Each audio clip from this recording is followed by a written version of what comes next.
as I look ahead. I am filled with foreboding, like the Roman. I seem to see the river Tiber foaming with much blood. That tragic and intractable phenomenon, which we watch with horror on the other side of the Atlantic, but which is interwoven with the history and existence of the states itself, is coming upon us here by our own volition and our own neglect.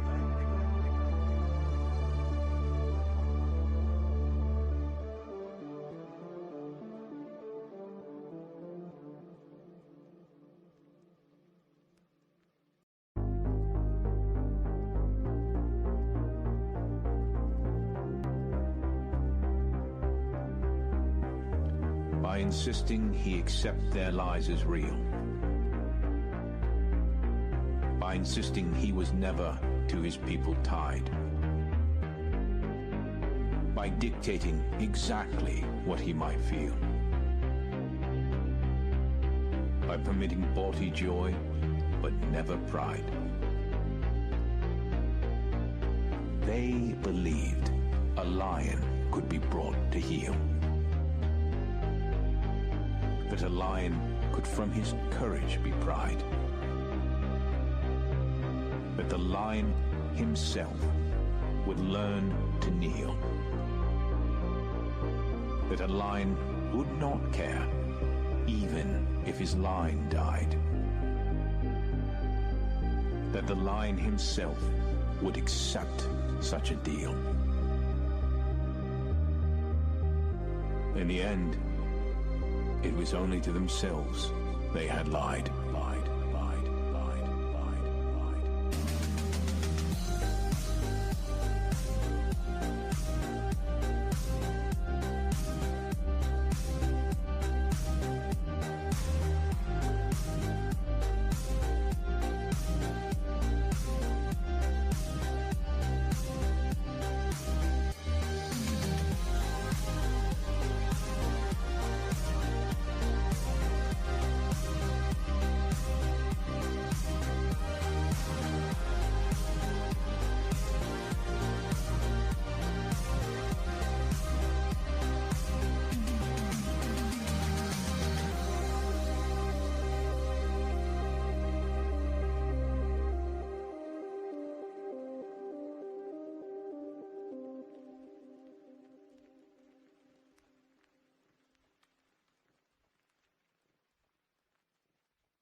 Those whom the gods wish to destroy, they first make mad.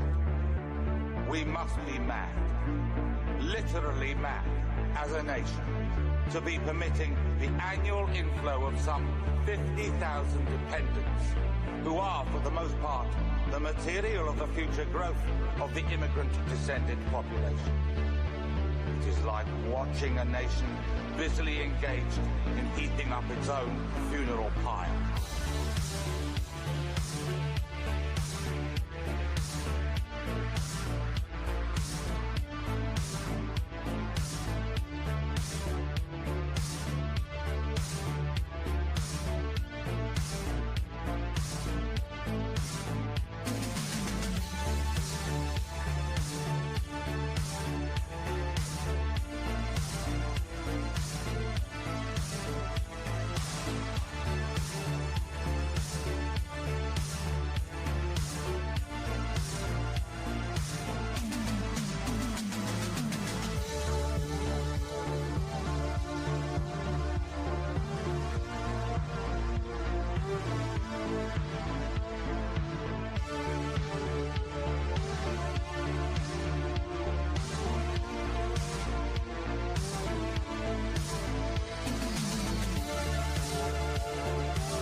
G'day, I hope you've had a great summer.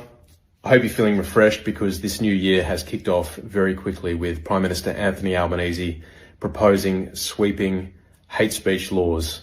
Parliament will be recalled to Canberra on Monday to debate a new bill, the Combating Anti-Semitism, Hate and Extremism Bill 2026. It's a big bill, there's a lot in it, as you can see by the printed version of the exposure draft and the explanatory memorandum.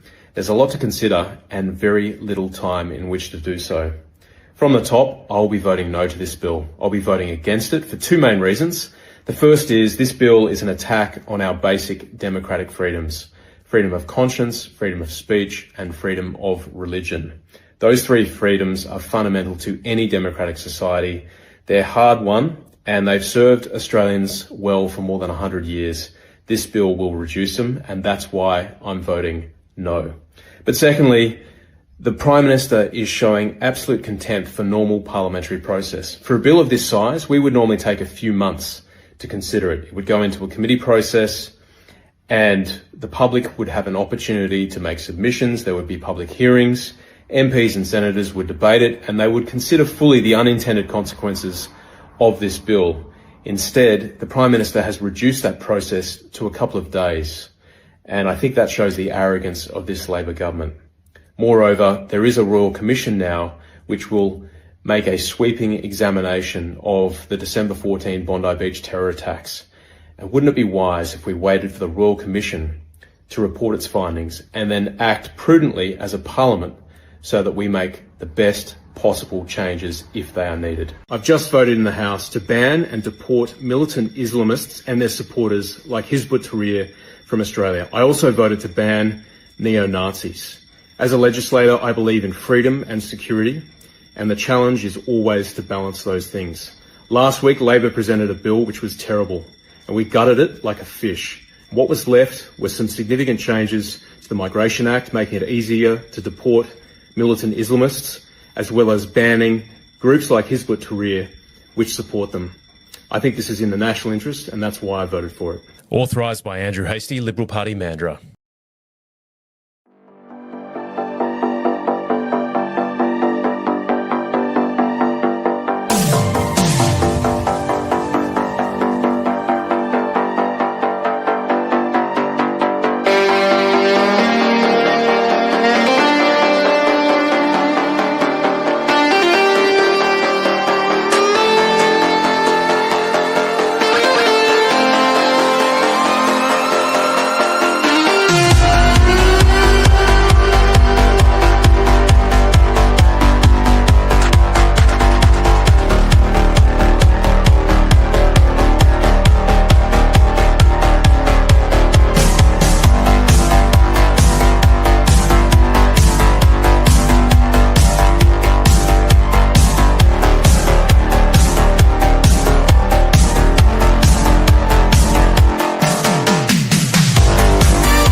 G'day. Happy New Year to our fellow sock puppets and sociopaths. Yeah. Welcome to season 2. That's it. Season 2 of the Stream of Consciousness.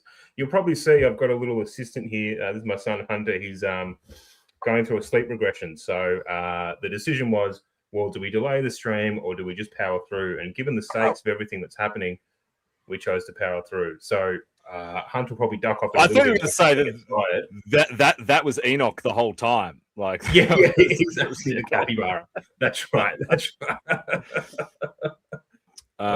Yeah. Well, welcome guys to the first episode of 2026. First episode of what we're calling season 2, but we didn't have time to change any of the aesthetics, as some of our trolls on Twitter are constantly telling us.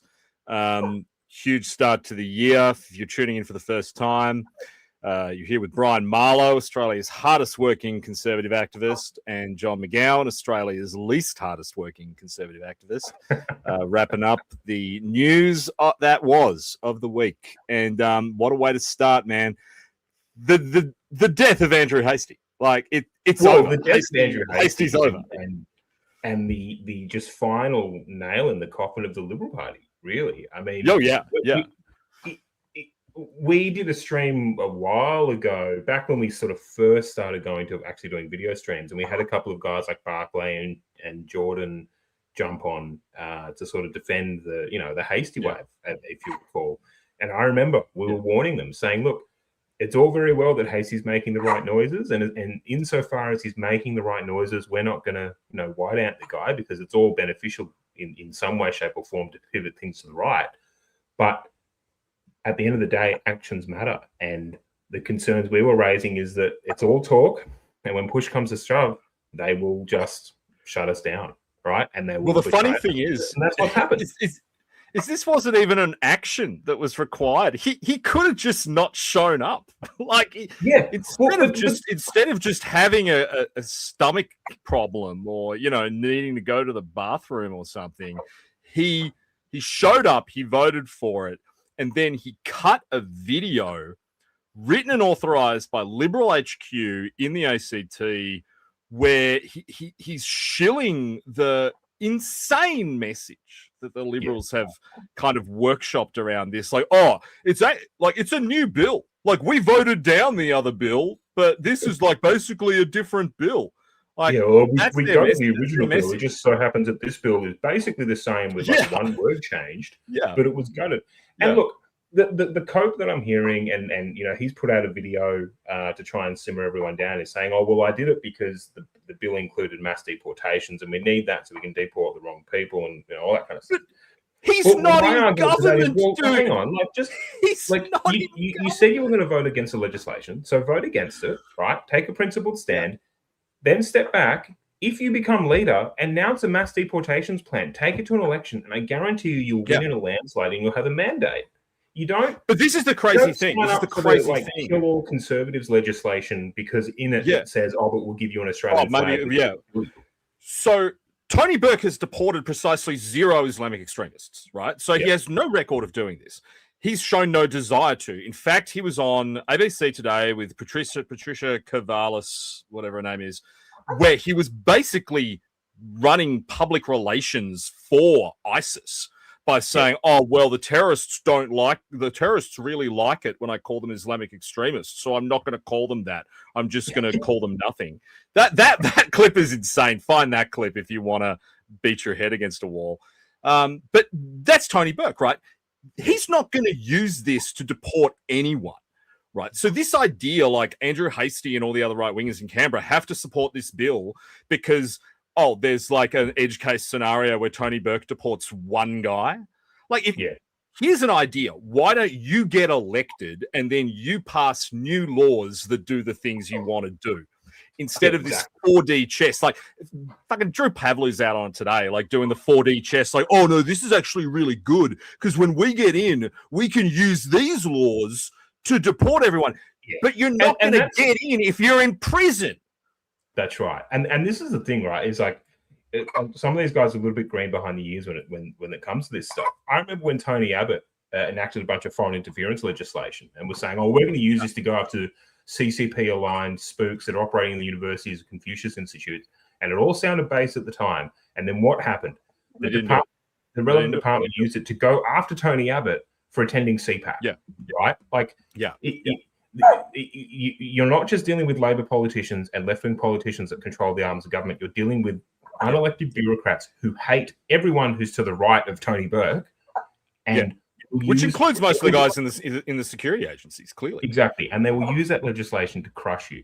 So it was absolutely a mistake. It wasn't 4D chess. It was like fucking half D checkers, and they've completely fucked themselves. If the entire point was, well, we need to push for something that gets mass deportations, run on it, right? The Liberal Party is at 22% in the latest news poll, and One Nation is above them. Why is that? It's because One Nation's talking about reducing migration, and Malcolm Roberts is talking about mass deportations and remigration. He was the boarding pass stunt today. You know me, I usually hate One Nation's parliament stunts. Malcolm Roberts today with the boarding pass in the chamber, that was fire. That was fantastic. That was amazing, right? That's going to get people fired up. You know, whatever the hell the Liberals thought they were doing is going to fail. You know, One Nation are being pretty smart on this. Look, I mean, it would be cooler if they were a bit more aggressive on it, but I mean, look, they've got to 23% by doing nothing, and I'm calling it right now. I think I can't remember if I actually posted it earlier. I mean, I posted this exact poll result a month ago, right? 1 July, 30%. They're going to be on 30% at 1 July. I reckon it'll be 34-30 come mid-year. Like, One Nation will hit 30% before I do my taxes, right? Which is wild, because I thought they'd tap out at 15, and that shows how I'm sure we're on the show saying that they were going to tap out at 15 at some point. I mean, we've been fond coping for a while, but no, after this week, I'm on the fond train. Fuck it, let's go. Right? The Australian public's decided. They decided for us. All our fucking around going, maybe we just stay a party, there'll be an organic movement. Like, nah. You know, random guys in stubby shorts and bad attitudes have made that decision for us. The decision's One Nation. That's the avatar for the future of the Australian right, and we just have to get on board with it. Exactly. And I think if anything, if there's one good silver lining that's come out of today, it's that now you know that there's no reason to hold your nose for the Liberal Party anymore, right? Like, they're not coming back from it. There's no way. The supposed super-based megatrad that was going to, like, turn everything around. He announced his position 4 days ago, and I thought that was pretty solid. He says, "I'm not going to vote for it." Everyone thought, "Hey, I thought that was cool." And I thought it would proceed the other way because of deportations. Well, no, sorry, that's something that you could have imaginary deportations on. You would have like completely rammed it home in the next election, and you would have had a mandate to act. Now, what you have is you have a shonky sort of carve out within a broad legislation that shuts down right-wing voices.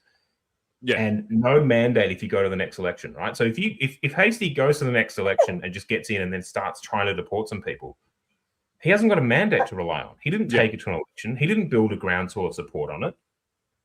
I mean, and who's he going to deport? Like, I mean, this is why Malcolm Roberts' stunt today was so good, because he's making the point. It's too late when they're here. Right? I mean, you try to deport them, you're going to go through the courts, you're going to get held up. I mean, maybe these laws, the deportation part, won't even survive the High Court. We don't know. Right? But if you don't let them in, if you say, no, we're going to apply more stringent tests for who gets to come into the country in the first place, then you don't have to worry about the problem. Right? Exactly. And maybe, just maybe, I don't know, put someone in prison. Like, for doing that, not for posting right-wing nonsense on Telegram. Yeah, exactly. Now, I don't know, man. It's today was I don't want to use the Reddit term, but it was a mask off moment for these guys. Like, come on. I mean, I haven't been paying attention to what's happening in the Senate, but my concern is, and I put up an effort post on X sort of summarizing it. My concern is that some people in the Senate are going to do what Hastie did, and they're going to frame it around. Oh, they're all doing it. But I watched Michaelia Cash before I came on. And she was, you could see the line that has come out of Liberal head office, which is, it's our bill now. We fixed the bill. We took, her exact words were, they took Labor's bill, they gutted it, and now they've put up basically their own bill, which is not what happened at all. It is Labor's bill. I think it's had like maybe 3% of the clauses removed. I mean, you saw in the video at the beginning of the stream, the bill's fucking that thick, right? They've taken a tiny bit out. And we were talking about this like in the group chat a little while ago. And in hindsight, I wish we'd posted about it because it would have been really, it would have shown how prophetic it was. Yeah. We were saying what will probably end up happening is the Libs will get like some meaningless carve out. Then they'll claim that it's some big win that undermines everything and back it anyway. Yeah. Right? So it's like the Labor government put up the kill white people legislation. But we included an amendment where you still get killed, but before we kill you, we have a minute's silence. And it's it just no. I tell you what, what's really interesting is the mainstream media, the journoids, have seemingly, I mean, like they're getting better live data on the audience sentiment than the politicians are out of focus groups. Like they're on this today. Allegra Spender went on Sky this afternoon. Like they just straight up asked her. They just said, "What are you going to do when they start arresting people here, like in the UK?" And she didn't have an answer for that. You got Patricia Zavalis, whatever her name is, taking on Tony Burke directly on the language. The journos get it. Like, they know if this is out here. Like, our journos in my DMs mocking Susan Lee over the ratios on her Twitter posts today. Like, she did 3 of them inside an hour, bragging about how she's fixed this bill. And you look at them and they're like, 3 likes, 2,000 comments. Like, guys, Ozpil, me, a couple, and some guys in the other posts are like, we're getting like 500, 600 likes just by saying ratio. Like, we're not even saying anything offensive. The audience has just gone, no, we're done with you. This is the thing. It's like it's sometimes copium to say, oh, you check the social media comments because you can end up in a sort of bubble. But you go to Instagram or like Facebook, which is the realm of the boomers, right? And he's getting mauled. Hastie's getting annihilated. Yeah, I haven't seen it. I mean, my son's frustrated too. It's like it is just. There is a silver lining in this, which is he has put the final nail in the coffin of the coalition, and at this point, fine. If One Nation is the mechanism that's gonna, put him in the ground, do it. Yeah. Let's go. If there's anyone in the Nats that's watching, form a coalition with One Nation. Let's get it done. Like, if you go on Hastie's Instagram, those comments are wild. Like, I haven't seen an SAS guy get smashed that hard since the Brereton inquiry. Like, he is just getting demolished on there. There's no coming back from it. Like, I don't know how he walks this back. Like, what he's effectively done with this is just bought his way back into the good graces of the Liberal Party, right? So he's going to be in the collateral now. They might even give him a shadow ministry out of this. I don't think.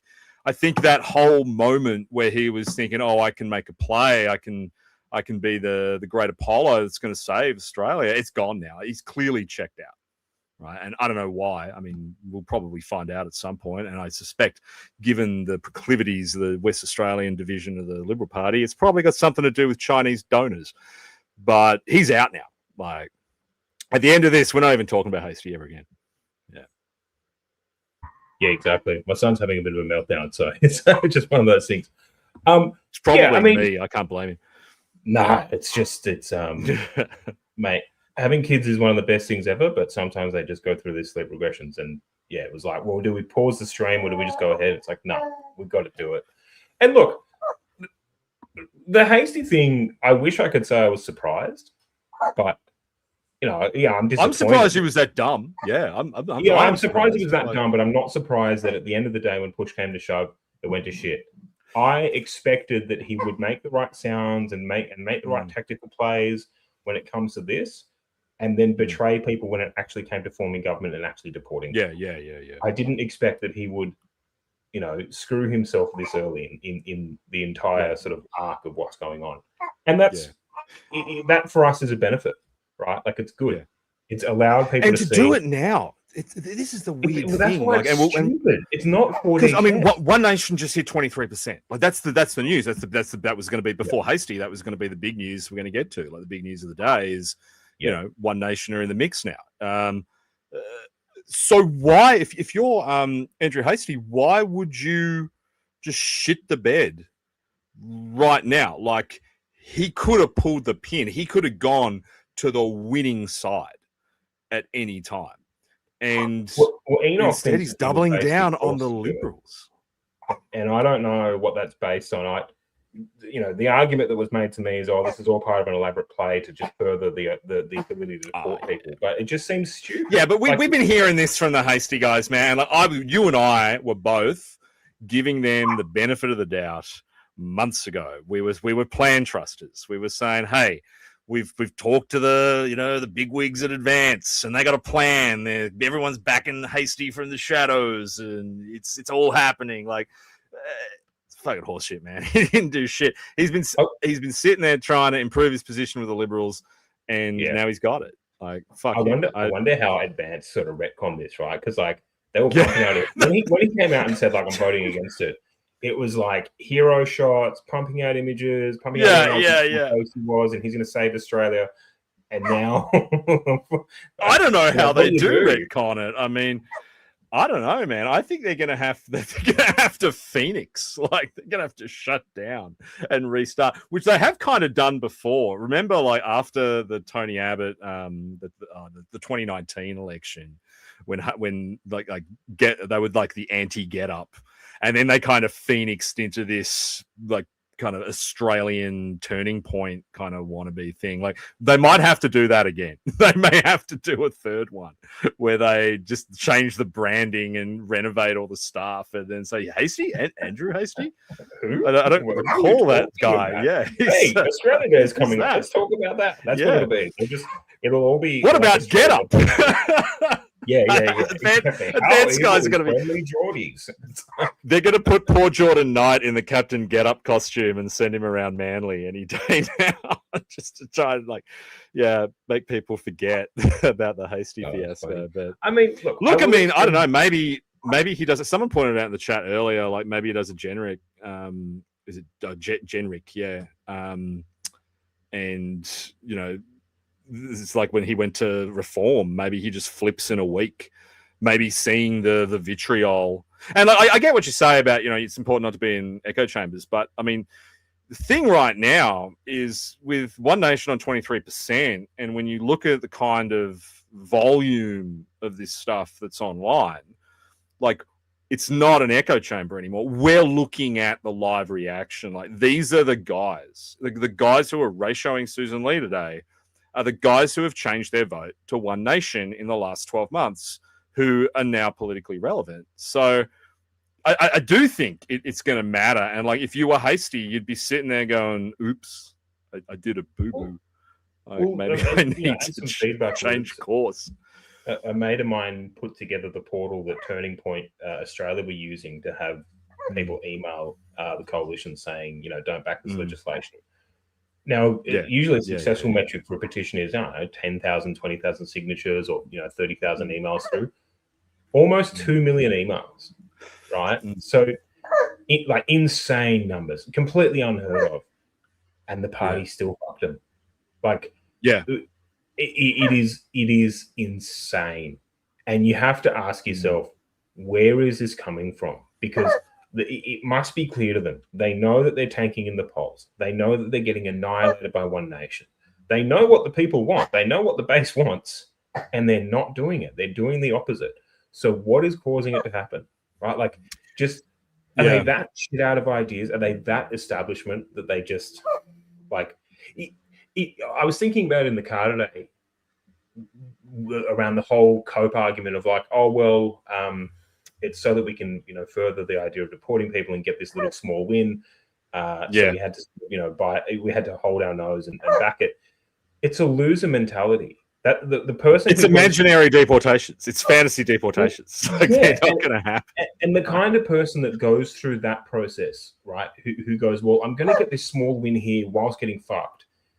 It's the mindset of someone who's used to perpetually losing.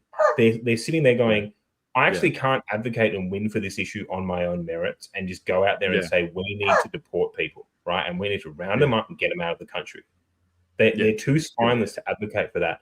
So they're trying to do this like little weaselly, negotiated deals with people that arguably, if they could have their way, would lock them up. They hate us. They hate every conservative in the country. And what people like, even Susan Lee needs to understand is Anthony Albanese doesn't even like her, right? Yeah. Like if they don't occupy some privileged position of the center, like they're coming for you too, right? This kind of othering of the radical right they're embarking on, like, oh, well, we're the sensible center. And like Albanese's doing it a lot. Like he did it on radio yesterday when he kind of said, like, oh, I believe in mainstream politics, whatever. Like that's their approach. And the liberals think that if they toe that line, they're going to sit in the center with Labor. No, you're not. I worked for these guys for 20 years. I saw the last decade and a half of campaigns. The mainstream media, the academic elite, they have been saying that liberals are radical extremists. Yeah. Every single campaign, right? Yeah. Scott Morrison, Peter Dutton, these guys are Trumpish and bad, and they're going to bring ICE out and lock everyone up. Like, yeah, they're not going to stop with us, right? Exactly. This just keeps on creeping up and up. And, it'll get to them too eventually. Yeah, and my question for these people is, at what point are you going to pick your own side, right? Like you consistently betray your own base. You consistently try and appease people that hate you and arguably want you dead. You consistently pitch to people that have your worst interests at stake, whilst people who actually want to turn this country around and revive Australia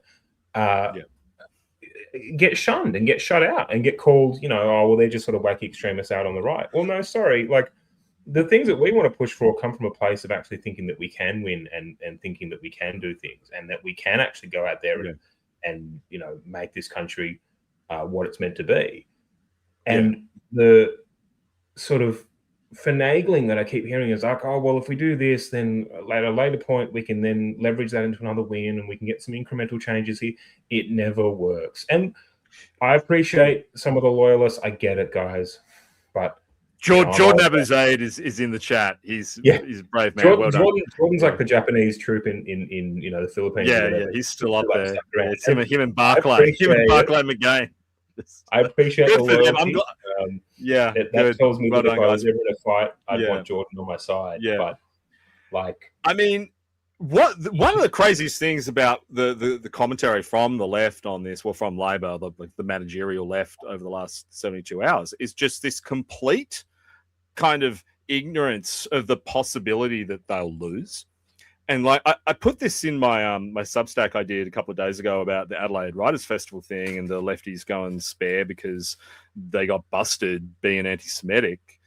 There is this kind of ignorance from that side of politics that you can ever just completely lose.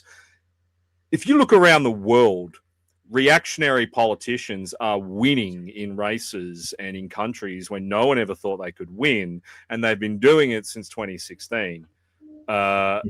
Tony Burke and Anthony Albanese are sitting there going, "Oh, this will never happen to us. We'll be fine." Like, God, are they being intellectually dishonest? Are they kind of putting on a brave face, or do they actually believe that this style and culture of politics that they've cultivated is going to endure for 18 months?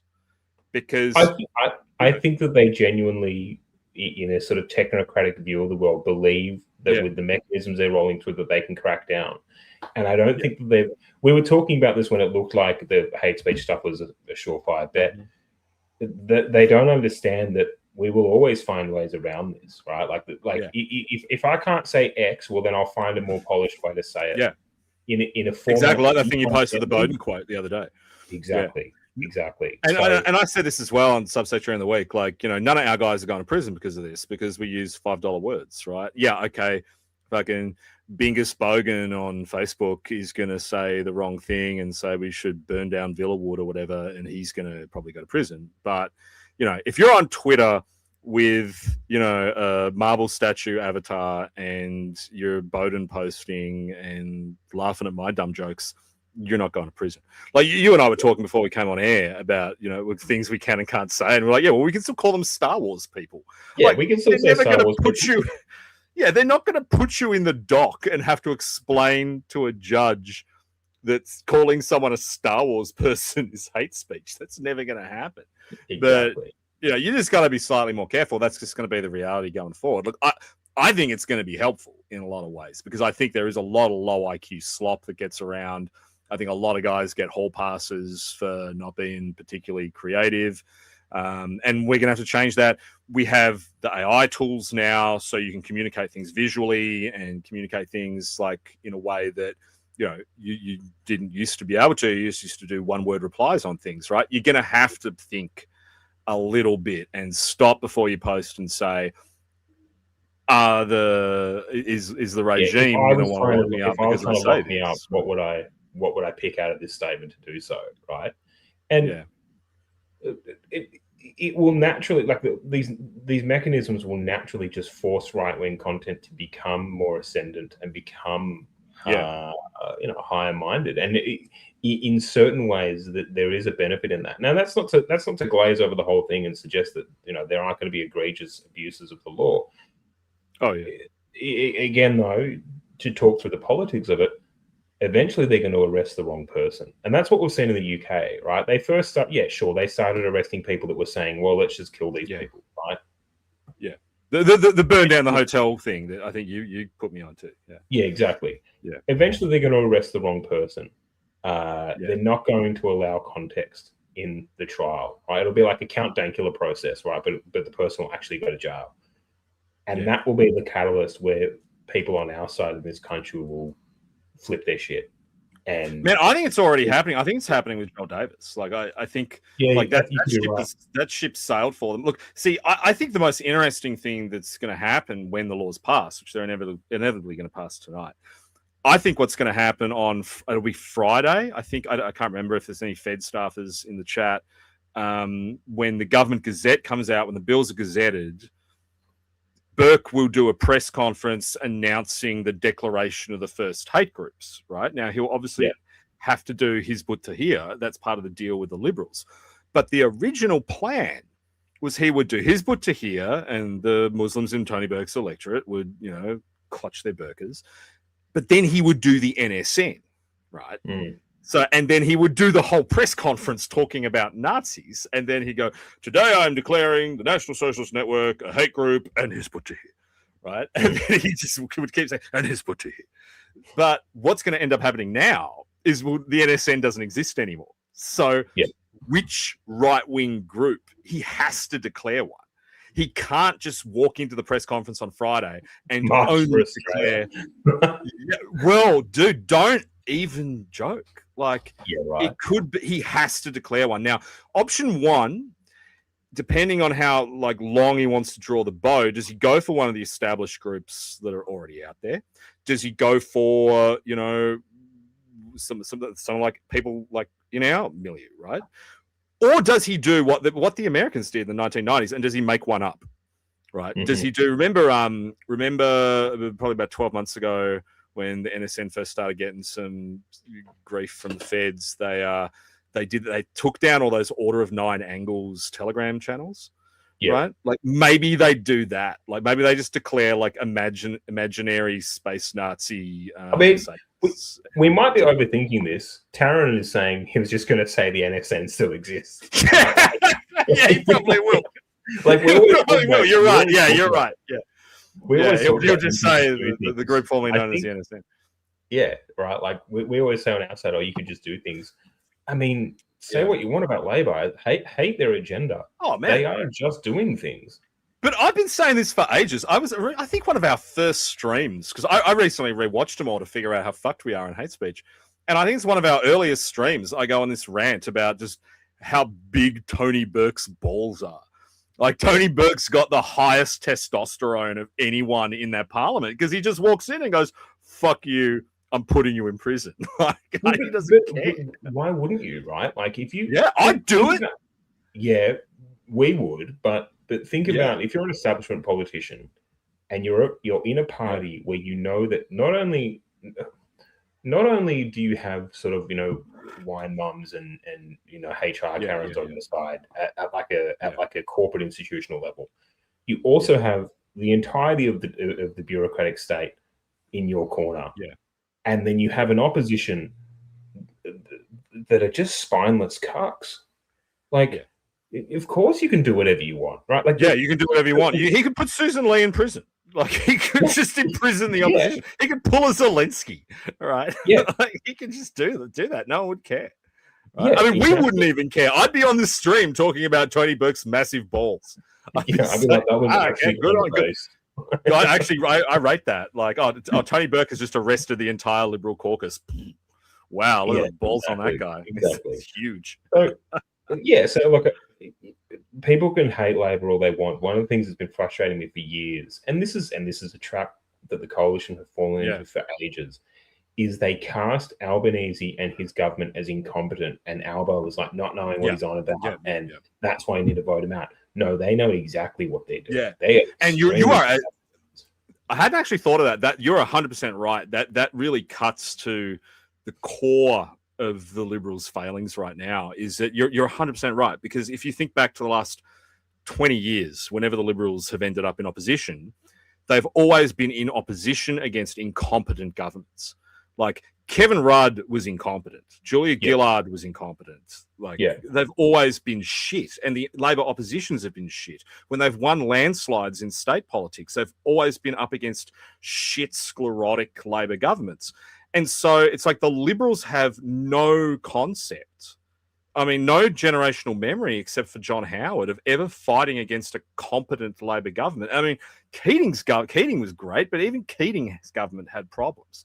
And so for the first time, the Liberals are fighting a super competent Labor government that is determined and able to imprison their political enemies.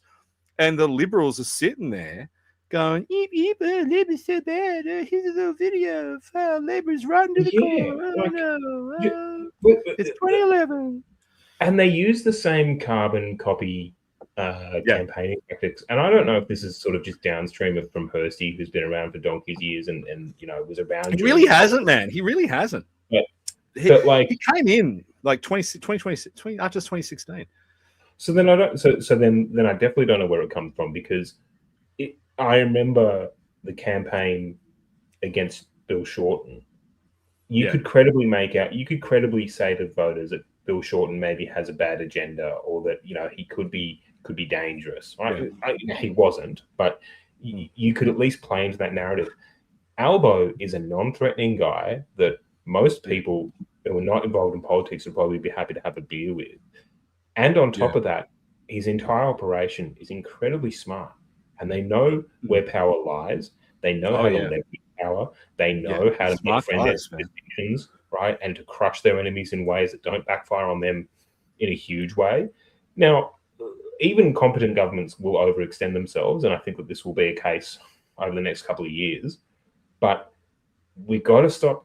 I keep seeing slop accounts posting about, how retarded Albo is. And even now, he's passed this legislation and it won't allow me to say X. How incompetent is this government? No, they're very competent. No, that's super competent, dude. That's not incompetent. I mean, where they'll come undone will be the girl bosses, right? Like, it's very clear already that, Albanese, Burke, Chalmers, right?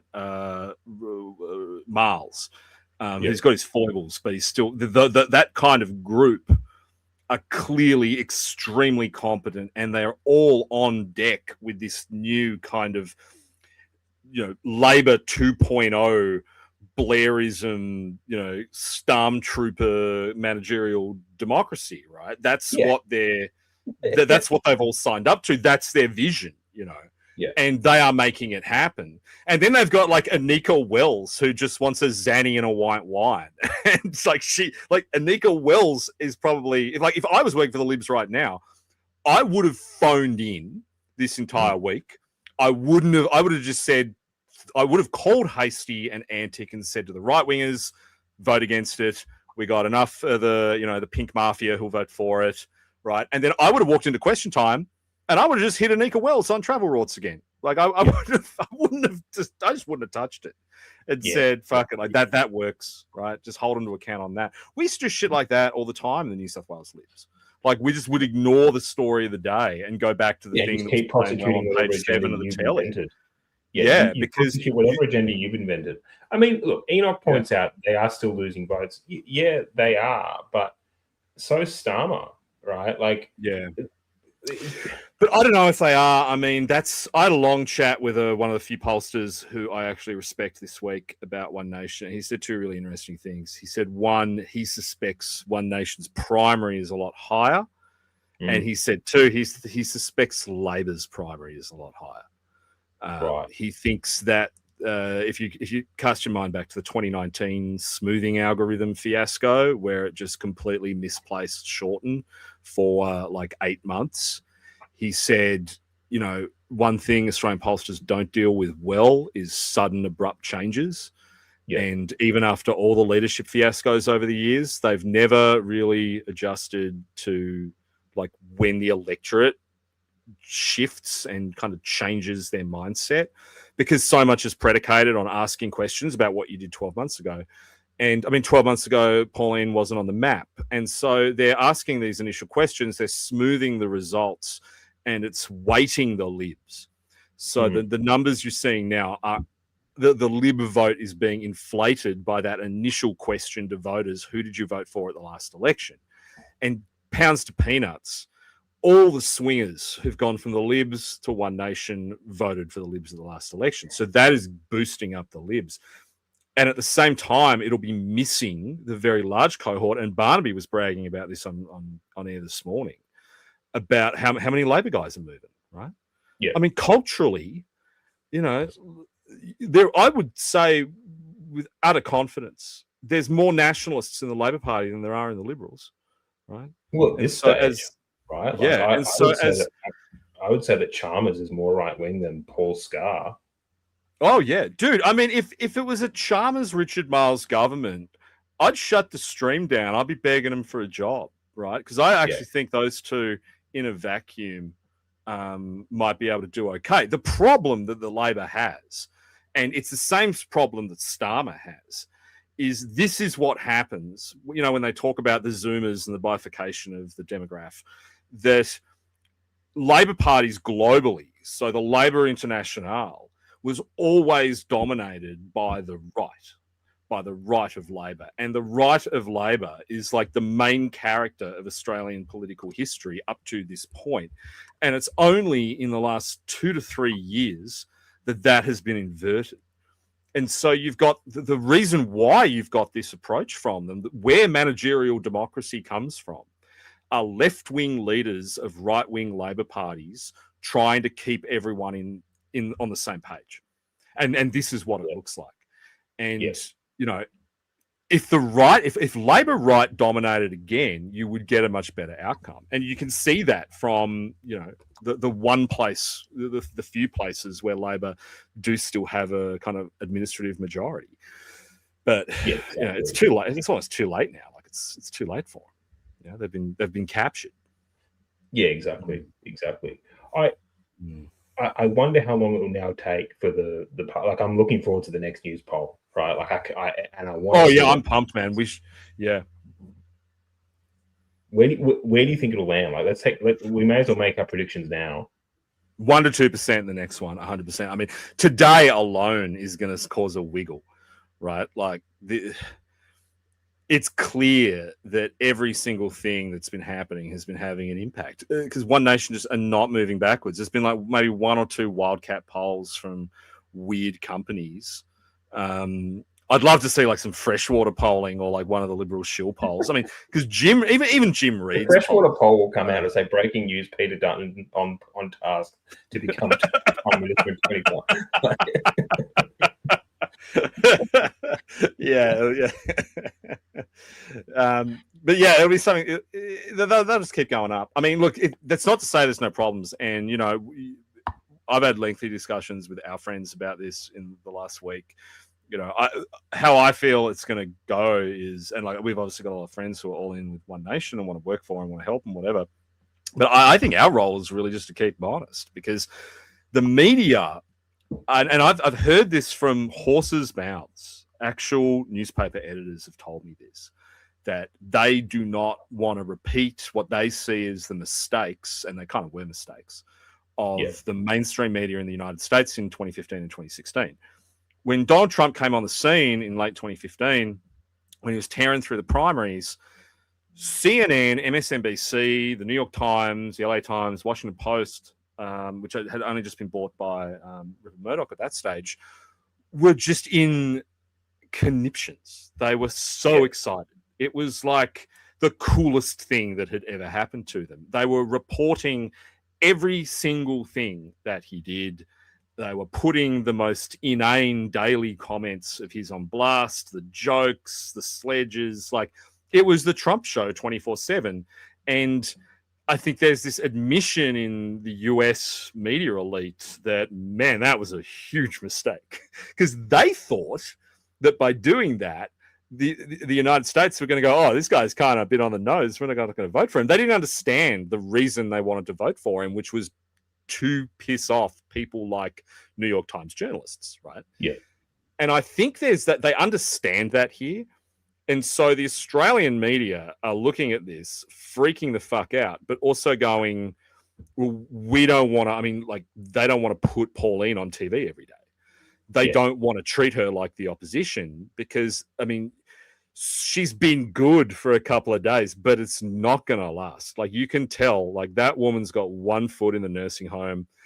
I don't think she's all there. I mean, who knows? Like, it like, you're like watching a live explosive every press conference. Like, is she going to say the craziest thing imaginable? Like, is she going to just blow the whole thing up? Because, I mean, me neither. I don't think it'll affect their vote. I don't think it'll, like, I think it'll help it, actually. But also, Barnaby's just dragging people across, right? Like, there's an interesting thing with Barnaby, and I remember a while ago I did some polling on people's sentiments between Barnaby and David Littleproud and a whole bunch of others. And when you look at sort of how people view Barnaby, there's a big portion of people that dislike him, but it's kind of just a sort of a vague dislike. But the people that love him fucking love him. Yeah. And so a lot of the people that are going across to One Nation now, I think, are people that are just like, well, Barnaby's there. I've always liked him. He talks sense. He talks in a way that I connect with. And they're just sailing over. Like, I listened to the presser that Pauline did alongside Malcolm and Barnaby when they were talking about the news poll results. And even when they just threw to Barnaby for like a 30-second little quip statement, he was just on fire. It was only 30 seconds, and that 30 seconds is what stood out of the entire presser they did. So, I think I said ages ago that, I mean, on one of our last streams, that there was talk that Barnaby was pulling whole national branches over to One Nation. Yeah, like, they walked with him.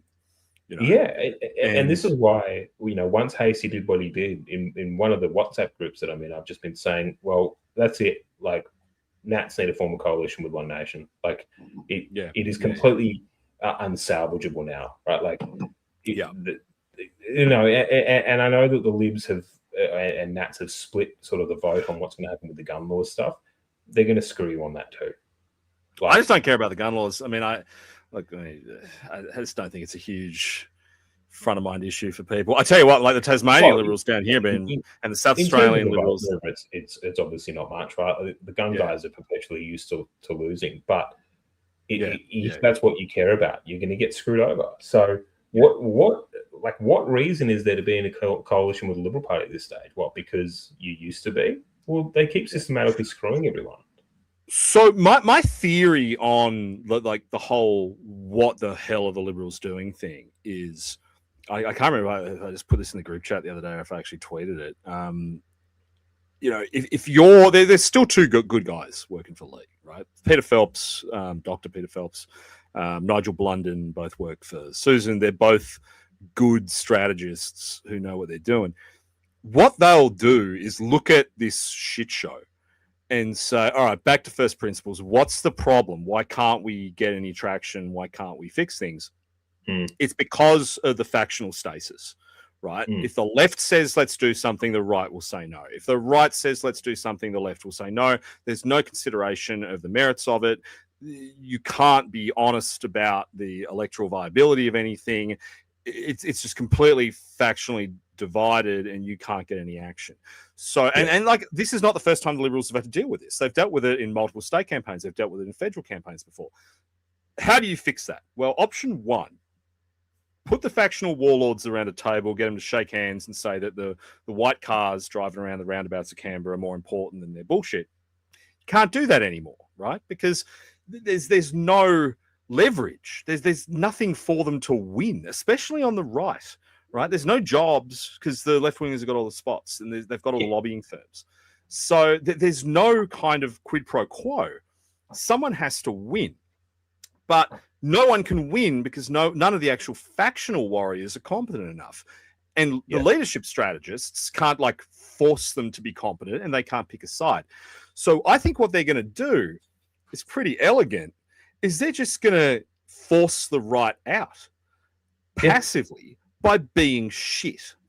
And once they're right, so now they can go out and they can do internal polls, they can do focus groups, they can do track polls, they can go to party room and say, oh, well, not that many right-wingers actually vote for us anymore. So what we really need to do is support climate change and trans rights and The Voice so that we can win Kooyong and Goldstein and Wentworth. I think that's right, going to be their strategy. That's what they're doing. I think you're right. Green Goblin just said the Oz just said that the New South Wales Libs are ready to greenlight female quotas for the federal election. Yeah, they want to passively force every Conservative out of the Liberals, because I caution everyone who, I mean, look, obviously we're all celebrating TLD because it's fun and fuck those guys, but never ever forget that the Liberal Party of Australia are the best campaign outfit in the country, bar none.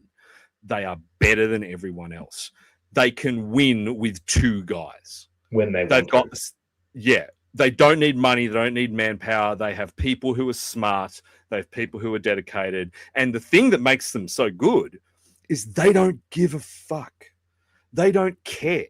They're not conservatives. They're not moderates. They are just guys who do this for a living. And so those kinds of guys can sit there and go, okay, well, the right-wingers have abandoned us to One Nation, so we're left-wingers now, and we're going to win as left-wingers, right? Never underestimate that ability that they have. And I think they know that. And so what they're saying is, well, it's easier for the Liberals to come back from 0 than from the Liberals to come back from 23%. Right. So they want to take the rest of the Conservative vote and fuck it off to One Nation and rebuild from nothing, rather than try and bring everyone together. Because, you know, again, we keep talking about sort of group chats, but there's a couple of group chats of some of those lobbying firms with, you know, existing and former staff. And when you raise the prospects in there and you say, well, you know, what's going on here? The votes are bleeding to the right. Well, in unison, they still respond with, oh, well, you know, the party needs to appeal to your teal type voters. Yeah. So they've obviously all in the collective hive mind been given their, you know, this is what this is what needs to happen. Because they were so happy with Goldstein last time, right? Yeah. I mean, the ship was sinking. You know, Australian conservatism was dying, and the Liberals were popping champagne corks because, oh, we got Tim Wilson back. It only cost like $5 million fucking dollars and all these people's credibility, and we had to nosedive in every other seat. But we got Tim back. Hey, Tim's here. I wonder what Tim thinks about hate speech laws. Oh, actually, of course, he's Goldstein. Yeah, right. Like it just the frustrating thing though is like even the allegedly based guys are just going to back this anyway, right? Like, it's. I mean, I haven't seen what's happening in the Senate. I haven't been paying attention because as soon as Hastie did what he did, I was just like, okay, well, look, it was going to pass anyway, but. Yeah, I was losing it when he did that. I was going spare at home. Yeah, like I kind of went on a bit of a tirade because it was just like we'd been warning about this for a while, and then it finally happened, right? And I didn't expect. Yeah, I mean, I think you were always warning about it. Like I wanted to believe. Like, I mean, look, I'm naturally cynical and I love ironic bullshit, but a part of me thought that would be the best outcome. Like the best the optimal outcome was Hastie in control, moderates some of the bullshit that, I mean, like our bullshit, you know, I mean, some of our stuff's not really sellable, you know, it kind of brings everyone together in a similar way to what Trump has done with the Republicans, where, you know, he's got to appeal to black voters. He's got to appeal to Hispanic voters. Like a Hastie that kind of does that from the right flank with a kind of nationalist tinge that does a bunch of based stuff. Like that was the optimal solution. And like, that's gone now. And I think the sad thing is like, you know, the left have this like Trump derangement syndrome, and they think every time Trump says something, it's like the end of the fucking world. Man, Trump is the best case scenario for the Americans. Like the absolute best case scenario. It could have been so much fucking worse for them. And that, I think Hastie was like that for us. And now like you look at it and go, oh man, when we're into the middle scenarios now. We're into the like, you know, Hansen is what I think of like is like our Brexit scenario. Like Brexit was a case of the British working and middle class wanting to give this fuck you to the establishment by taking the thing they loved most of all and taking a huge dump on it. And what better way to punish Australia's managerial elite than putting Pauline Hanson in charge? Right? Yeah, exactly. It's just going to be like, you'd be ashamed to be a part of that. Like you'd be ashamed to be a public servant in a government she was in control of, you know? And that is, I think, like probably one of the vectors. I mean, but you know, it could just be total chaos, could just end up, we don't know what a three-way election is going to look like. We have no idea. I mean, you know, the warning that I get from establishment types is, oh, well, you'll get Labor again with an increased one nation presence. It's like, yeah, but like, would that be a worse outcome than what we have right now? I'd say no. Like, if Labor get in, but they can't pass anything through the Senate because you have a huge block of one nation senators, well, that's a much better outcome than Paul Scar talking about fucking Pundu or whatever it was that he was celebrating the other day. Yeah, what was that? I mean, we maybe say that to the end when we get funny, but Paul Scar doing like the Tamil like mud pie eating festival. Yeah, it was like happy Star Wars mud pie eating festival. Yeah, happy Life Day. Like I'm on Kashyyyk with Chewbacca, and yeah. When I wake up on a Monday, I can't wait to eat some goobschlub and schlubdel. It's like, oh, well. I'm here with Gloop Shipto at the Tatooine Cantina. That's it. Oh, Pongal, that's it. Happy Pongal, everyone. Happy Pongal. and I feel like at a real sort of meta level, this falls on us because we were going to come back and do the stream earlier. I ended up extending my break for a week longer and then kicking the can down the road with the kids because they're going through this sleep cycle. But and then everything happens. Hate speech legislation gets rammed through. You know, Maduro gets black bagged in the night over in Venezuela. That was awesome, by the way. That was the highlight of my 2026. That was so cool. That was not to pivot away from like the big issues, but I have to say that was based as fuck. I've seen a few sort of, you know, heritage Australian, you know, nationalist types talk about how it's bad because America shouldn't be the world police and all that kind of stuff. I completely disagree because that's actually them projecting power in their own backyard and doing it in a way that was just like fucking amazing. We were talking about this on, maybe it was the last stream of the year last year, but prior to that. Because we were talking about it in the context, because I was saying I wanted to invade power. Exactly. Go and bomb the terrorist training camps in the Philippines, right? Like just bomb someone, right? Like, exactly. Just kill a couple of people. It is. Yeah, it's a funny ideology that some guys have. This kind of really like late 80s, early 90s kind of American, you know, post-nationalist isolationism. Like, oh yeah, we shouldn't get involved in the world. No, we should be involved in the world. We should be exporting Western civilization to every corner of the world. We just shouldn't be importing them. How is that so hard to understand? And we also should understand that different cohorts deserve different treatment. Yeah. So there should be a Guzman y Gomez in Gaza, but there should not be. Yeah, but there shouldn't be Pongal in Australia, right? There should be JB Hi-Fi in Kiev, but there shouldn't be Russians and Ukrainians protesting. Like we should be exporting things and they should not be importing them here. That's the difference between globalism and national conservatism, right? Because a globalist says, oh yeah, we're going to put a McDonald's in Iraq and you're going to get 2 million Iraqi cab drivers, right? That's the quid pro quo. A national conservative says there's a McDonald's in Iraq, full stop. That's it. You're going to get Sanity and you're going to buy Veronica's DVDs and CDs, right? Yeah. Rupert Murdoch is going to own every newspaper in Gaza. Yeah, I want Rupert Murdoch to own every newspaper in Gaza. And I want nothing else in return. We're just going to send Rupert over. They're going to do the Gaza Telegraph. They're going to do like Gaza Confidential. They're going to have like Ahmed, like wearing his Sunday best, like posing with his girlfriend, doing some cute selfies on page 9. Like, I reckon Gaza probably needs an NRL team, right?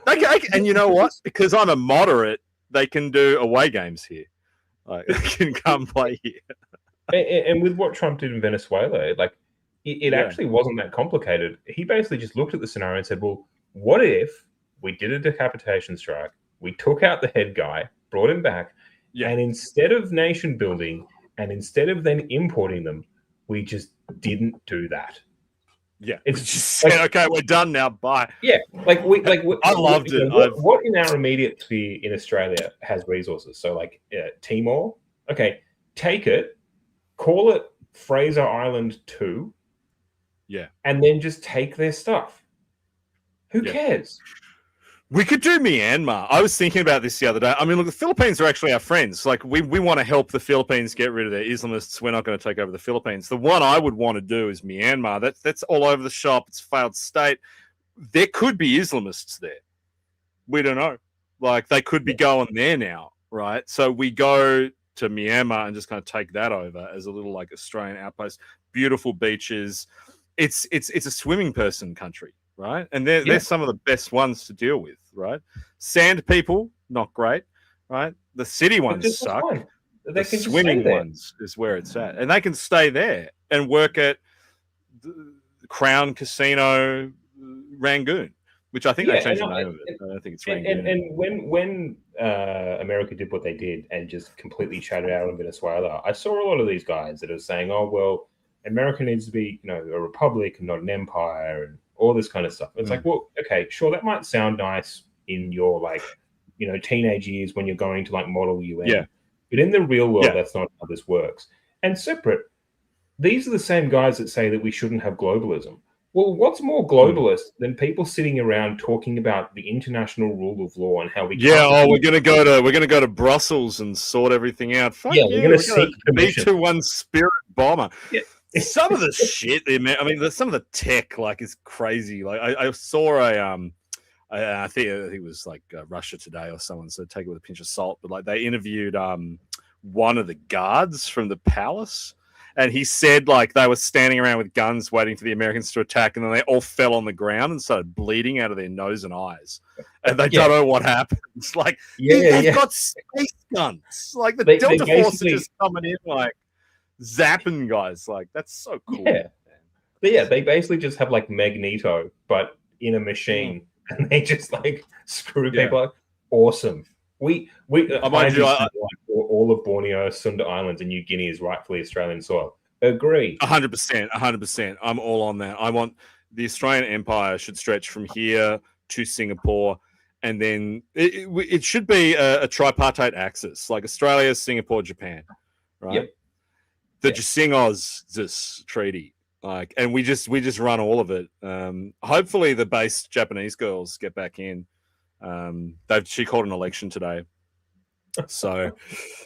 Oh, really? I'll be voting for. Yeah. Seika called an election. Was this like a snap election, so she can just like consolidate power, or what's the?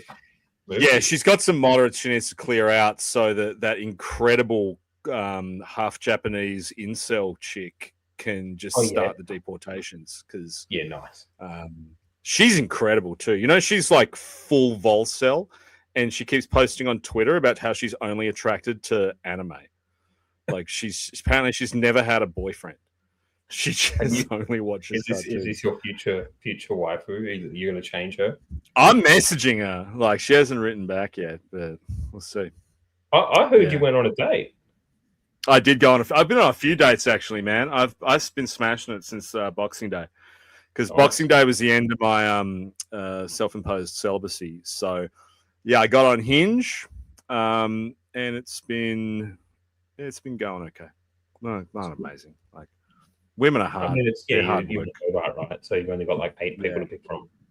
I don't know what's worse, like when they are just so dumb that they don't know anything about politics, they have no idea who I am, or the ones that really did know who I am. Like, I went out with one girl and we had a nice dinner, and then we went to a bar, and I got up and said, "I'll grab you a drink," and then she'd been fine the whole night, and then she went, "No, I'll go get the drink," and I was like, that was weird, and then I was like, "Oh, the Bruce Lehrman thing, that's what that is." Like, it took me a full second. Anyway, she didn't message me back, but yeah, I don't know what I'm going to do. I'm hoping just to get an AI robot girlfriend. I think that might be better. Yeah, I think Elon's working on that. Yeah, or maybe we win and we just do full Handmaid's Tale. Someone just give me one. Yeah. That'll be the clip that they take and use to shut us down. Yeah, when we do the Handmaid's Tale. Yeah, we like. Yeah, when I was thinking, is there anything in the previous content that could get us in hot water with this new legislation? I thought Star Wars people, but no. Star Wars people's fine. I mean, maybe me saying let's do the Handmaid's Tale in real life. Maybe that could get us in trouble. I don't know. I mean, I think it's going to play by ear. Like, I take the view that so long as you're being reasonably funny, we should be okay. But Steely Dan enjoys saying it must be so weird to go on a date with John McGowan. Yeah, ask your mum. Oh man! Look, man. Yeah, how do we get on that? Lucky you guys. We started with Maduro and how good that was, and then we ended up with we have notes. So, actually, guys, we didn't explain this, but so we are down a capybara tonight. F's in the chat for Enoch. Enoch has real life stuff getting in the way. Can't join us on the stream anymore. But because he is based, he has been working for us behind the scenes, actually doing some actual work. So now we have notes that we can go to. Notes. He's actually trying to keep autism in check. Yeah, so we've covered the major political stories. One Nation Overtakes Coalition historical poll. The Liberal leadership crisis has kind of been done. The bill itself we've got through. I mean, we only just kind of touched on it because the other big news was NSN disbanding. Right? Yeah. F's in the chat for the NSN. Actually, an incredibly cool and smart thing of Thomas to do, I think. This is my 2 cents, and I've said it repeatedly on this show. I've said it in my Substack. Like, there's no honor and dignity in going to prison for this shit, right? Yep. Like, no one. I mean, you don't help anyone by doing a performative 4 years for hate speech, and so I think you definitely made the right call by doing that and protecting his people. Shutting down the NSN to avoid getting completely crushed by this legislation makes sort of logical sense. What the thing that I don't understand, and maybe I'm missing something here and you can educate me, going through the process to register the White Australia Party, why would you abandon that? Like how are they going to get you on that? What, because in order to say words that would be considered hateful, or? That's a good point. I mean, I don't know. This is the thing I've been most critical of them over. I mean, you have to ask the question, would they have been in this position in the last 7 days had they got off their ass and registered the party 6-7 months ago, right? And I think the answer is probably no. If there was an AEC registered White Australia Party already in field before the Bondi attack, this would have been a much more vexed scenario for Labor, because then you're back. I mean, the only way to ban a registered political party in this country is via a referendum. and look at how the last referendum worked out for Anthony Albanese. Like, Yeah. do you really want to go to a referendum and risk Australians saying, no, don't ban the One Australia Party? Because they said, no, don't ban the Communist Party at the height of the Cold War. So I think that's a serious risk. And look, this has been my chief criticism of the NSN since we started doing this show, is that they didn't actually deliver on that. But I think my reading of it is... This is probably going to upset some people, but they've been incredibly stupid in certain ways, which has allowed the state to go after them. And you wrote a great Substack about this, where there were people that were looking at what they were doing for a long time, just waiting for them to trip up, right? And it was only at the point at which Joel said something stupid, even though he should have the right to say it, that they crushed him and threw the book at him. So it's one. Look, it's fascinating when you really think about it, though. Like, how by and large, when I was writing that piece, I was thinking about this. Like, that was the only thing I could even think of that to me was like, that was a bad move. Like, it was a dumb move. Yeah. And I've been on this show and I've said it before online how impressed I was with Joel's other stunts. Like, when Joel stood up with the Jews hate freedom of speech thing, right? Now, that's not anti-Semitic to say it when you hold up that sign and then the Jews come out and say that you shouldn't have freedom of speech. Like, it's the satire that it operates on kind of transcends any kind of concept of radical politics. So I think he'd been really smart so far. I mean, I've been in those telegrams. Like, I've seen some of the stuff they post, and what was interesting, I don't know if it mustn't have been one of the public ones, because those guys are actually super careful. Like, before he got arrested, I went in there to tell those guys that I would debate Joel. Because remember, we were having that debate on the stream, and I was saying, I don't really want to debate. Because I said, I don't really want to debate National Socialism, but I will happy to debate Joel on the future of the White Australia movement, whatever. And so I went on to his Telegram channel and I told the guys that. And actually, Marshwood in the chat is in there. He hates me. Marshwood was in the Telegram telling all those guys how much he hates me. but they are super disciplined. Like, it was fascinating to watch the dynamic in Joel's Telegram chat. Like, how kind of like those guys know that that's public and they're really careful. So, it was. I imagine they've just been monitoring him and gone, bam, this is the moment. And they've had the complaint from a Liga Spender where they've been able to trigger this national security response. Like, oh, you're threatening to, attack an MP. And so, it's just been this kind of trap that's been sprung. I don't know. The rest of them have been pretty smart about everything. And I have noticed, particularly if you pay attention, Thomas has done a shit ton of media with the Yanks recently. He's constantly going on US Wignat podcasts and stuff. And you watch him on those, and it's like he was at March for Australia. His rhetoric's pretty sensible. There is obviously this kind of element out there that puts the dumbest things they've ever said on blast, and that's how we see them on Twitter. I think by and large they're not like that. It'd be interesting to see what they do next, because I don't think an organization like that is just going to go quietly into the night. It would be fantastic. Black bagged by Tony Burke and his henchmen. If they're all sent to Tony Burke Black site on Hamilton Island, the Black Rock Black site on Hamilton Island. Look, if I was those guys, this is a great opportunity to do something that I've been saying for ages. Maybe rinse and repeat minus the Hitler stuff might be a good idea.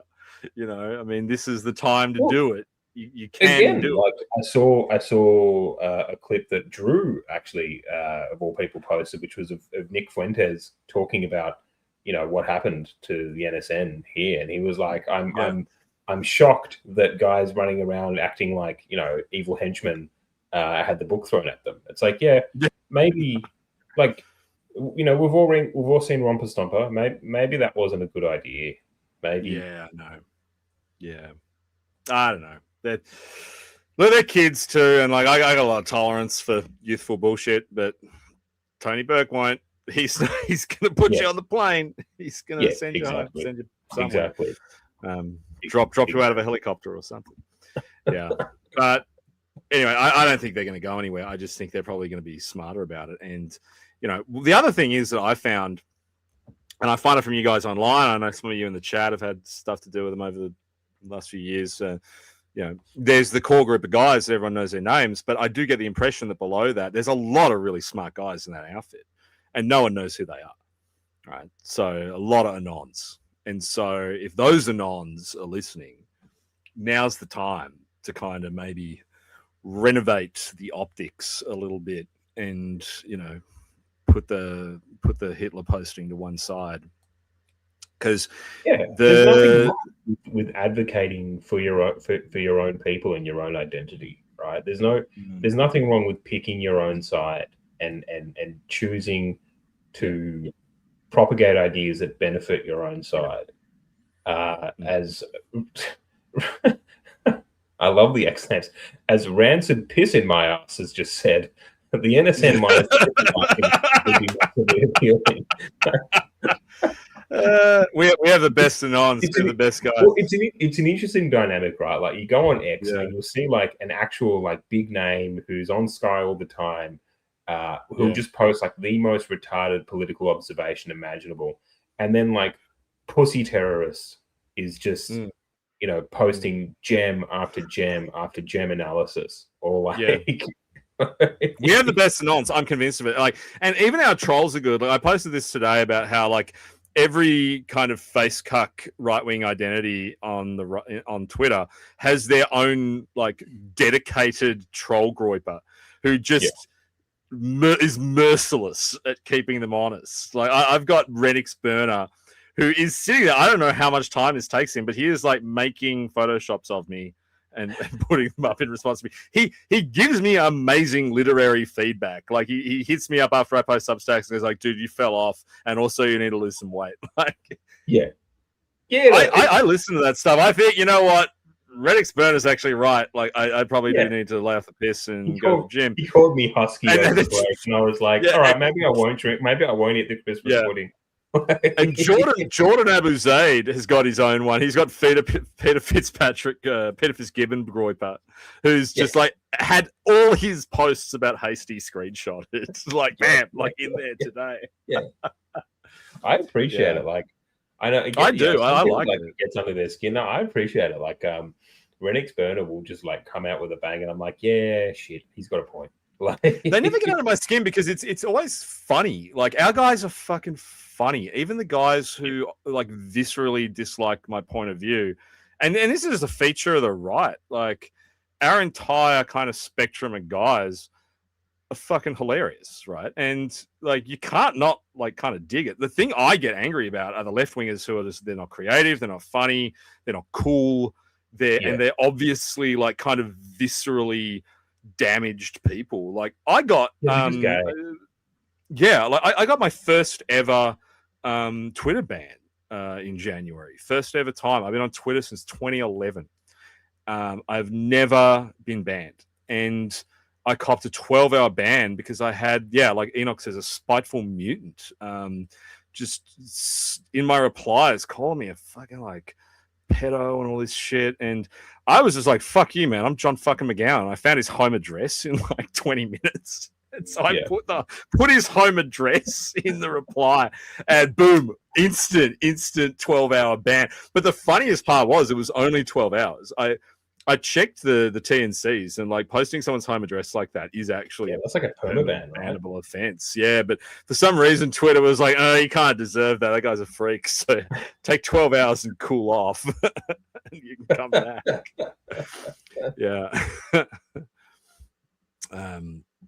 Look, I mean, we have good guys online. Like, I don't think there's anyone. It's interesting because we haven't really been thinking about all the grifters recently, right? Like they've kind of like dropped out of our algorithm. Have you noticed that?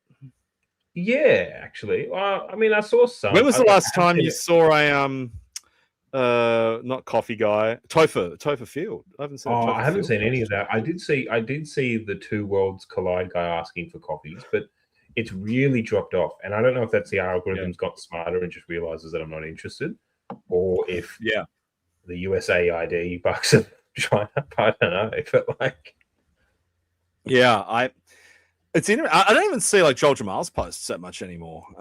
yeah, although maybe he hasn't one just been posting that much. One thing I'll say about Joel though is, okay, Turning Point probably doesn't touch on the subjects that I'd want him to touch on, all that kind of stuff to some extent.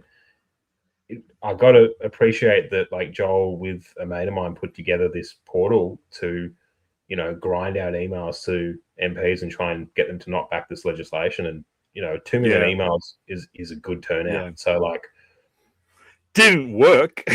No, it didn't work. Actually, it didn't work.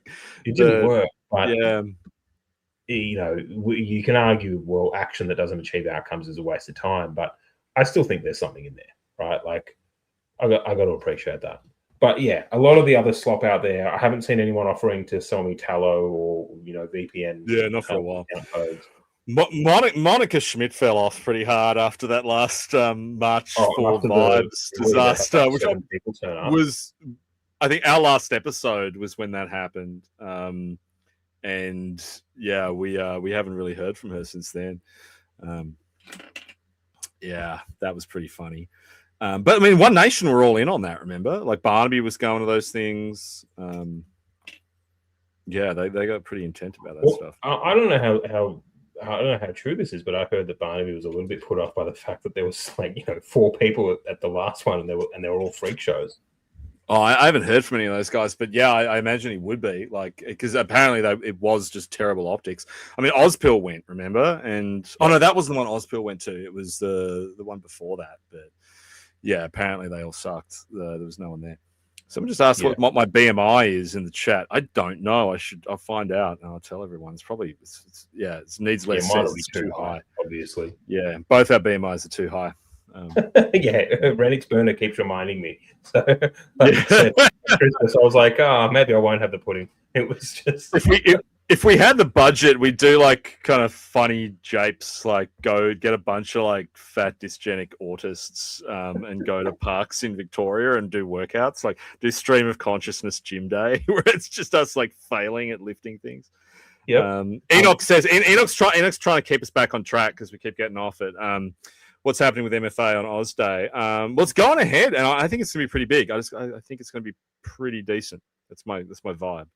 Yeah, I think it's going to be decent. I think even in the normie sphere, like the whole like Change Australia Day campaign from the left has completely died in the arse. Like I think the Daily Telly had polling on it, like the highest amount of people in a long time now support Australia Day. So I think that it's huge. Here in New South Wales, it sounds like the police are allowing it to go ahead as long as it's not within certain zones. So it's going to be a goer, and you got to get out there, right? Like it's the one. And we need. I haven't sent my apology. I haven't sent my apology to Big Freedom yet, but it's coming. It's coming. That's. Are you gonna be talking at the upcoming? Yes, I am. I am appearing on Monday at the Tasmanian one, where I will be very nice speaking. And apparently, we got a microphone this time. If you saw my last speech, megaphone was it, or were you just screaming? Yeah, I was on a megaphone, and it was a tough crowd, man. It was a really tough crowd. So I code switched pretty hard. Like I got up there, like, "G'day, how you going? I'm John McGowan. I'm just like you. I don't like immigrants." But this time I'm going to use my normal speaking voice. Yeah, nice. But yeah, Lee Hansen's going. Some other Tasmanian politics fixtures are going. We got a really great team of guys doing that down here, so I'm pretty excited about it. But we are Victoria will be the big one again. I reckon. Yeah, that'll be the interesting one because I don't imagine. I saw something today. Selena posted it. If Selena's still in the chat, that heat map thing about how the cops had been door knocking guys they just thought might be in the NSN. Oh, really? Yeah, telling them not to go. I didn't get the full skinny on it. It's kind of funny. I've actually got to go shopping. I'm going shopping on Friday to buy some clothes that aren't black, so to wear on Monday. Because I was thinking, like, I don't want to fuck this up. Like the guys down here have put a bunch of work into it. You know, we got Lee Hansen coming. Like, I think the crowd's going to be really big, and I don't want, and because I know how dumb cops are, and I don't want the cops to just see a guy wearing all black and go, who looks like me, because that's fucking That's Nazi, the guy. and, Yeah. and cause a big problem. So I'm going shopping for some non-black clothes, which is really intimidating. Just go up to the chick in the shop and be like, "Can you please dress me?" Hey, can you just dress me so I don't look like a Nazi? I don't care what it is. Like, I don't want to look like a liberal senator, but I don't want to look like a Nazi. So between those two things, between fag and Nazi, somewhere in between there, right? I'm gonna show up like our friend Nathan, like in a tweed jacket or something with like patches on the shoulders, like a cravat. Maybe do that. Maybe I will wear like an actual cravat, like an Australian flag cravat or something. I don't know, but yeah, I definitely can't wear my usual outfit though. Well, I mean, Sydney will be the normie convention out of all the ones. That being said, though, I haven't received an invite to speak, and I would like to if there are available slots. Or it's probably too late now. So if there's anyone watching, let me know. But yeah, I'll be there. And then there's Queensland. There's Queensland with Charlotte Chow and his guys. They seem to have settled into a good kind of detente now, I think. Yeah, there was a little bit of a war of words going on there. I kind of stopped paying attention because more entertaining shit happened. Yeah, I know. And you can't waste your time with things that aren't entertaining, I think. Yeah. Life's too short. Anyway, I think it's going to be fun. I'm pumped for it. I always kind of wanted to do like a barbecue type thing. I didn't really want to do the big like political rally type thing, but you know, here we are. It's a moment. It's an important moment in time. I got to figure out what I'm going to say, and I've sledged everyone who's read a speech off a phone at these things. So just wing it, man. If it doesn't come from so I can't land. Yeah. So I've got to like just make a couple of notes and then just wing it. And the other thing I found at those things is like you just don't want to speak for very long. Like you just don't want to be one of those guys like reading an essay or something. You just want to like be like bam, bam, bam, hit the big lines. If you can cover the key points in the first 90 seconds, right, you've then got another 90 seconds or so to just sort of, pad it out. That's perfect. Anything longer than that, you're having a laugh. There's no point. Yeah. No one cares. Everyone switches off. And it's a really big get together, but I understand why they're just making it another rally. Yeah. I think it's going to be really big. I mean, Victoria will probably be chaotic, but I don't know. Like the government's probably just got to give it some space to exist now. I mean, they know the numbers. Like this is now just an element of Australian society that wants their voice heard. So, you know, the days of smashing it down have to kind of be over. I just don't think that's gonna work. Exactly. Yeah. I mean, we'll see how it goes. I'm just going to go to the notes in case there's anything major that we missed. But so after Australia Day, we've got the immigration stuff, the expanded visa cancellation powers. I mean, Royal Commission. Well, I mean, this is interesting. I mean, they've done the Royal Commission on Anti-Semitism now, which has kind of got lost in this whole thing. That's right. They're going to do it now. They've agreed to a Royal Commission now, so that's going to be interesting. It's going to be interesting to the extent to which submissions to that. No, Royal Commissions you don't generally make submissions to in the beginning. Mm-hmm. The commissioner can call for submissions in certain circumstances. Okay. I really don't think that they're going to call for them in this one. But the big question marks are terms of reference. Like, is it going to be about how did a 21st century Western intelligence regime completely miss two guys cavorting around the Philippines, buying guns, I can answer that. They were too busy focusing on dudes going to police for protests. Yeah. Is it going to cover that, or is it going to be just a wank fest where, Jewish Board of Deputies gets up and says it's bad to be mean to Jews, and the government says it's bad to be mean to Jews, and everyone goes, yeah, it's bad. It's kind of bad to be mean to Jews. That's been part of the Western consensus since 1945. It's been rammed into down our throats in every piece of media that's been produced for 90 years Is that what they're going to do? Yeah, I don't know. I don't have high hopes for it. Matt's asking, how's Revive going? Surprisingly well. I did say that we'd start ramping stuff up in the new year, and the first thing that I did is Australian government, UK government, Canadian government were all sort of rumbling about potentially restricting or banning X because of the Grok AI, Bikini Gate. Yeah, we get on that. So I put a little petition around that, around defend online speech, and then I morphed it into this hate speech stuff, and it's gone gangbusters. Like, we didn't put any money behind it. Usually, you got to put a bit of money behind a petition to just get it, in front of more people. But we've got 6,000 people that have signed up now. 5,669 to be precise, which is a good little figure of people to be in our database at the moment. And it's just allowing us to start building the organization, building up the membership. And 2026 will be the year where we're just really going to try and ramp the organization up and really professionalize it. And I've spoken about this before, and I don't want to bore people, but the way that I view Revive is really to just act as a sort of vanguard operation or organization, right? Where we're going to go out and we're going to stake positions on issues that are outside of the regular Overton window in order to create a safe space to allow people to move into that space, if that makes sense. Yeah. And, the hate speech legislation has ramifications in that area. But as we said at the beginning of the stream, as long as we're communicating in ways that what's the word I'm looking for? As long as we're just communicating elevated, in elevated ways, I think we'll be fine. And I think people will resonate, and I think that Revive will grow and grow, and you'll see a lot more. But if you're not a member, join. Just go to reviveoz.com. There's a little join form on the landing page, and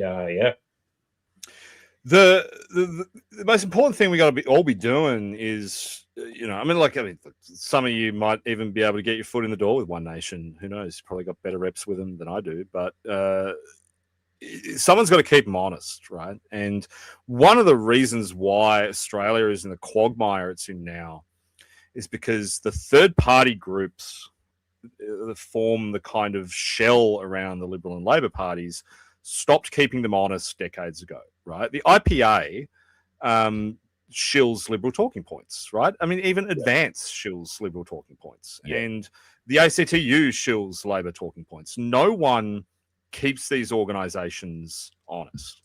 And that's no something one's saying these are our talking points. Where the fuck are you? Yeah. And that's something that infrastructure got built up in the US pre-Trump 2. It's being built up now in the UK pre-reform, their next election. And that's kind of what I envisage a lot of these things are. Brian's got Revive. Some of our other friends are doing stuff in other states. It's going to be announced soon. And whenever we talk about like what the idea behind it is, it's always, well, One Nation's in the box. They're in the winner's circle now, right? As Christopher Pine once famously said. Someone's got to be telling them aggressively what the Australian right thinks. And, I would love nothing more than to just, One Nation to win and I could walk into a nice staffer job in there. But that's not going to happen, right? I see guys like us over the next 5 or 6 years being outside that infrastructure, yelling at it and saying, this is what our guys believe. This is the lay of the land. These are the things you have to be talking about. And saying that from the outside and making them listen, that's what someone has to do. And if we can achieve that, then even if it doesn't end up being One Nation, whoever it ends up being, as the third rail of Australian politics that will eventually become the second party, is going to be a lot healthier than the Liberals are now and Labor are now, because they just don't have that. The Greens have that. The Greens function because around and above the Greens are these networks of leftist organisations, from the Socialist Alliance all the way through to the kind of Tweedy conservation societies, who are not in the Greens, but have a vested ideological interest in the Greens' success and they work to keep the Greens honest. And as a result, the Greens are honest, and that they do deliver on their kind of ideological promise to their people. No one else has that. And I think if One Nation are going to be really successful, if the reactionary right in Australia is going to be successful more broadly, that's what you need on the outside. You need someone saying, this is what we're saying on Twitter. And like, it sounds kind of like you think, Twitter's an echo chamber or whatever, but it's really not. This is where people are. This is where people are talking. Which brings us to that interesting piece of news from the last couple of weeks is, before the shit show on hate speech, is the kind of like visceral insanity around X. And now, Anika Wells and E. Karen are now going after Grok. And you will take Annie out of my cold, dead hands. Like, my dating has not been successful, right? Annie is basically the closest thing I have to a girlfriend. So if she switches that off, like, they're going to have to take me away. But they've gone off about this. And it's like founded on this lie, this absolute lie. Like, they're using it to make child porn online. Like, what? What the fuck? Yeah, no one has seen that. Look, part of this is because X is being used as a tool to further US interest, right? Which fine, they're an empire, and this is a tool in their arsenal. And left wing governments across countries that don't have free speech protections want to try and stop that. So you got to fight against it, but I'm not too worried. I don't think they'll actually do anything other than bitch and moan, and then get Grok to maybe not put people in bikinis. But the worrying thing is that it's a pincer movement between Albanese and Starmer. Is how quickly the UK moved on it, and I think and Canada was involved until they got cold feet as well. Like, it's a coordinated effort, and we were posting about it when it happened. We'll see what happens. Famous last words. I think at most they'll just get X to stop putting Albo in a bikini or something like that. But we'll see what happens. If they ramp it up, then you've just got to crush them. So now the guys in the chat were saying before, like, not to say what our numbers were because we'll start talking about them on air. Don Caramello's broken the seal. He just said 32K. 33,000. Well, it's the first time I have my son on and the numbers go crazy, so I'm just going to put it. Yeah, he's the secret. So you've got to bring him on every time. And hey, look at him; he's asleep now. Yeah, although my daughter just woke up, so I'm going to have to jump off in a second, go put her down. It's just like I'll stay on for a half an hour and answer questions from the chat, and then I'll take off too. Okay. Well, look, before I jump off, I think one of the things I want to say to a lot of the guys, I had a couple of people actually message me who were blackpilling about the hate speech ledge. And, what do I do? And I think now is the time we've spoken about this before, and we've shut on entryism before, but you need to see sort of where power lies. And at the moment, it's with One Nation and some other organizations. If you can volunteer and if you can get involved, do it, because you need to shift the Overton window back to the right. And whilst it may be happening at a cultural level, whilst younger guys are more right-wing, whilst there is an increasing vote for One Nation, you need to shift the Overton window within power structures as well. So be quiet. Don't talk about your views in a public space. Sure, use your anon accounts and go fucking feral. Get into those positions of power, whatever they may be, and start shifting things back. And you'll be surprised at how quickly you can do it. And then separate to that, just get better at how you advocate for things, right? So if you've got some pretty extreme views on migration, just hone your message a bit before you put it out there, and you'll be fine. Big words, guys. Use the big words. That's it. I'm going to jump off, guys. Thank you for everyone for tuning in. See you, brother. 2,000 views is crazy. Good to see you, man. We'll see you next week when we do it all again. Thank you, man. And I'm just going to go put my daughter to sleep. Yeah. All right. See you, man. Bye. See ya. We'll hit the chat up for some questions. Open the floor to anyone. I don't know if anyone's still up. We do drop off a bit of engagement this time of night. John, seriously, what New South Wales seats are in scope for One Nation? That is a very good question. You mean federally? The main one they're going for is going to be up in Cessnock, Is it the seat of Cessnock or is it called something else? I can't remember. They've done really well up there over many years, and it's in the past the Shooters and Fishers have been competitive up there. That seat has been like ready to fall to a right winger now for the better part of a decade. So they're going to put a lot of effort into that. A really interesting thing happened with One Nation the last time when Mark Latham ran before the breakup. Actually, that reminds me, Mark was messaging me earlier tonight. Yeah, I couldn't see him. When they ran last time, they were polling at 9.5%. They were actually polling really well. And then they just didn't run in every seat. They ran bad people in some seats that they should have done better in. They didn't run in some seats where they had a lot of support. And then their final result was like 4.5%. So almost 50% down. So, yeah, that's going to be the big risk for One Nation. A Liberal MP called me today from New South Wales, and we were chewing the shit. And he said, he's really worried that One Nation are going to run against him. And he said, try to convince them not to. And I said, you're never going to convince them not to because they have to run in every seat. So the only option you have is a 1-2 swap with them if you want to survive.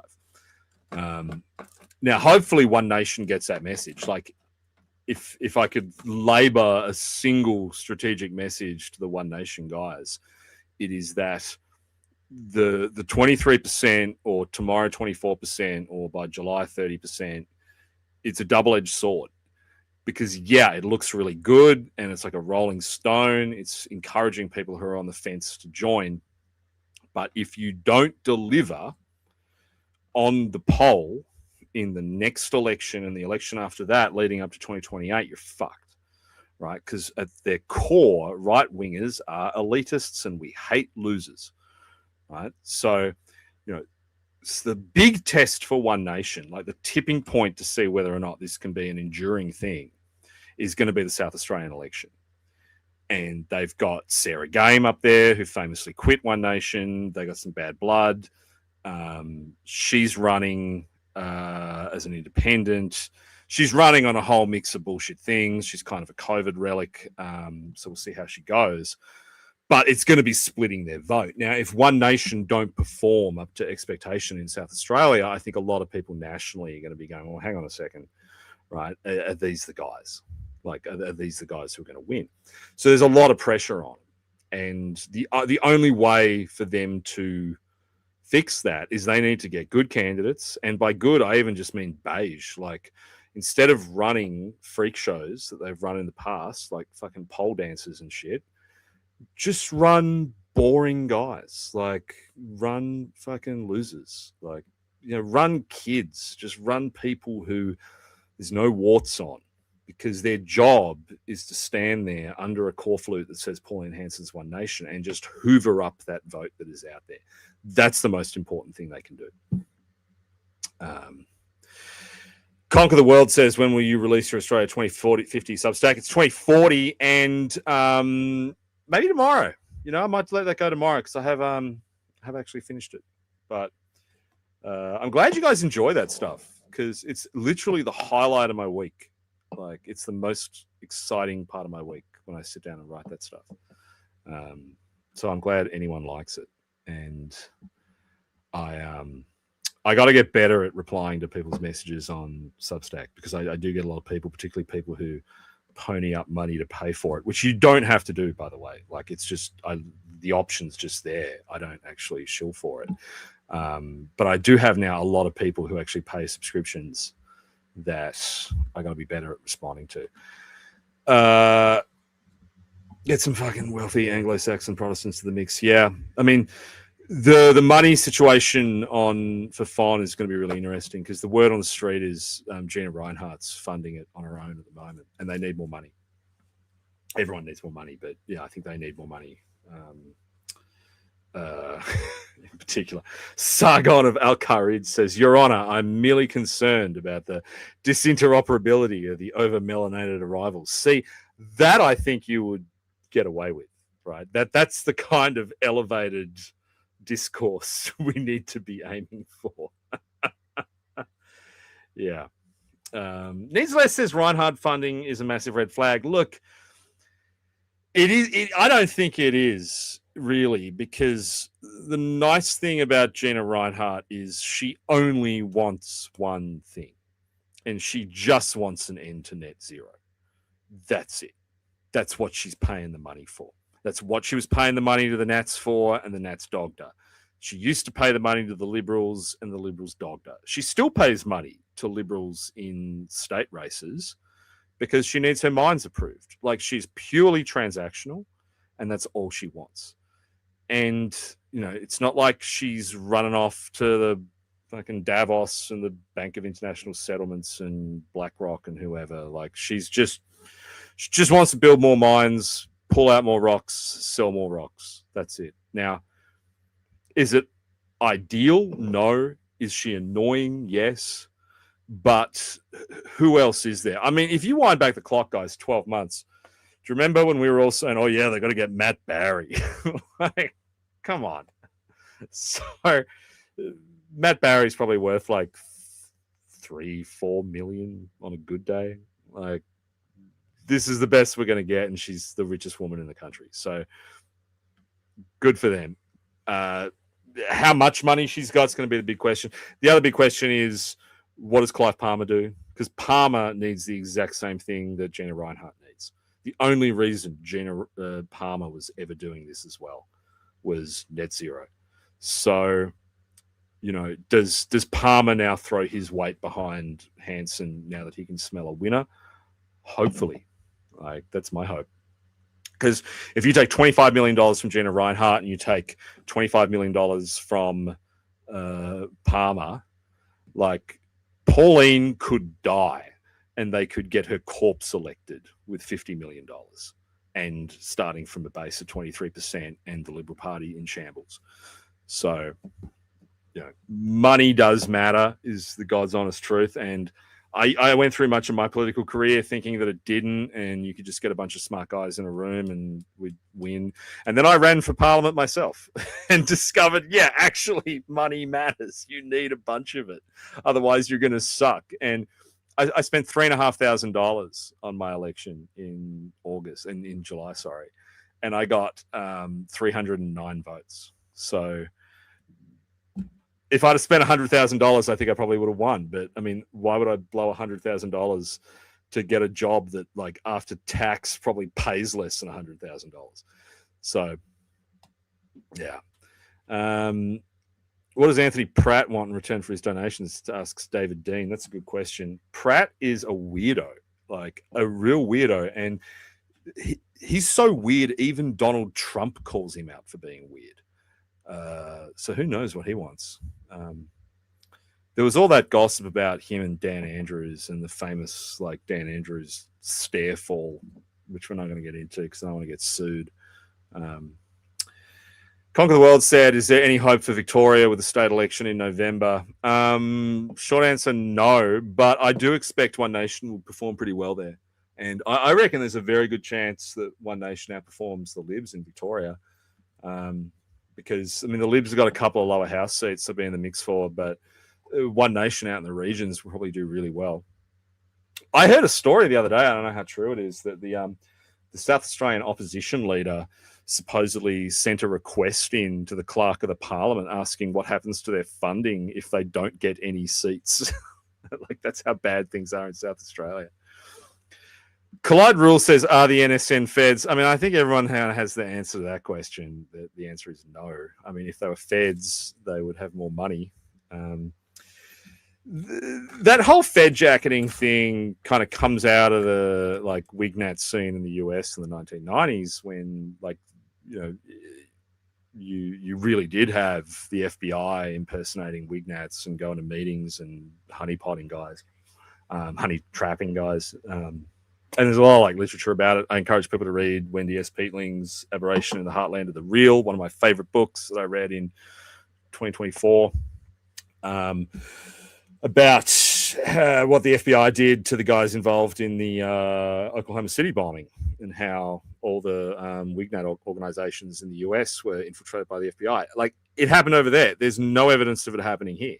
The only people who ever say that are those freaks from Australia First, like that little weird kid, Tristan, and those guys. So yeah, I don't think there's any evidence of anyone being feds. You think Kurt says, yeah. So Kurt is actually down here in Tassie. He was at the last one, the last Tasmanian March for Australia thing. I don't know, man. I don't know. Their second one they did in October was like, I think like 100 people or something, like less than 100 people. The one that the original guys didn't organise. So I don't know. I think it's been going out in all the key MFA channels. It's Australia Day. It's also really smart to do it on the Monday, because like I'm going to get shit-faced on Friday night. I'll be shit-faced on Saturday. I'll recover on Sunday, and then I'll go to the march. So I think that's probably a good idea. I think that might improve numbers a bit. So look, I'm optimistic, but at the end of the day, it's Tassie. Like I'll be happy if there's 300 people there. You know, like, I got excited when we first started doing this stream, and there were like 10 of you in the chat. Like I don't need a big audience. Green Goblin says we're getting a SOC dating advice segment in 2016. Well, that I said I'd do that before I actually had to start dating girls again, and now I've established that I'm probably not that good at it. So maybe we'll do a dating advice segment where you guys give me dating advice rather than me giving you advice. Because I do this really fucked thing on Hinge where you get to like the point with a girl where like you've agreed to go on a date, and then you do like the social exchange, right? So everyone knows they're a real person. And then I feed these girls socials into Grok and get indicative IQs. And if it's not 3 figures, I'm not going. And that's like that's a super bad idea in Tasmania, because most girls around my age range, they're not rocking 110s. Like, no, not at all. So a lot of Chinese students that I've had dinner with recently. But yeah. Just telling you, Brandon Fraser body double. No, I mean, I'm better than that. Like, my rig's not that bad. It's just, you know, it's not like obese. It's just bigger than normal. Bully Bullpit says date younger than. Dude, my last girlfriend was like 25. We were together for 5 years. So do that math. And we broke up in May. That's why I moved back to Tasmania. And that was the big thing I swore off. I was like, look, it's fun for a while, but yeah, I'm done with Zoomers. I need someone who at least remembers a time when the World Trade Center was standing. Yeah, Joe Pim says, bit rough finding a 110 these days. It fucking is, man. Like, it really, really is. Like, I probably think just generally. I think, like, when we were talking about echo chambers tonight in the show, you know, the echo chamber, I don't think is so much the politics. I think the echo chamber is actually intellectually, because the algorithms kind of reinforce the people you engage with. And if you're like us, we only engage with people on our intellectual level. So it lulls you into this kind of false sense of security that everyone's operating on that level. And then they're just not, man. Like, you know, just like no one reads the fucking newspapers. Like, no one, you know, I went on a date with a girl the other day who, honest to goodness, did not know who the Prime Minister was. No fucking idea. She thought it was Scott Morrison. Like, can you imagine that? Like I know that his face name recognition is only around 70. I know that 30% of the population don't know who he is. I mean, and that's actually higher than normal. There's been other ones who've been like Malcolm Turnbull had like 65% face name rec, was one of the lowest ever. Like, almost half the country did not know who Malcolm Turnbull was. We know these things, but if you don't know anyone like that, you just go through life thinking, that can't be real. Like, yeah. Liam says my girlfriend votes Labor. Well, that's good, man. You want a girlfriend who's left wing. Like, I mean, yeah. I hope none of them are in here, but you know what the right wing girls are like, right? Like, do you really want that? Do you really want that kind of weird shit going on in your life? No.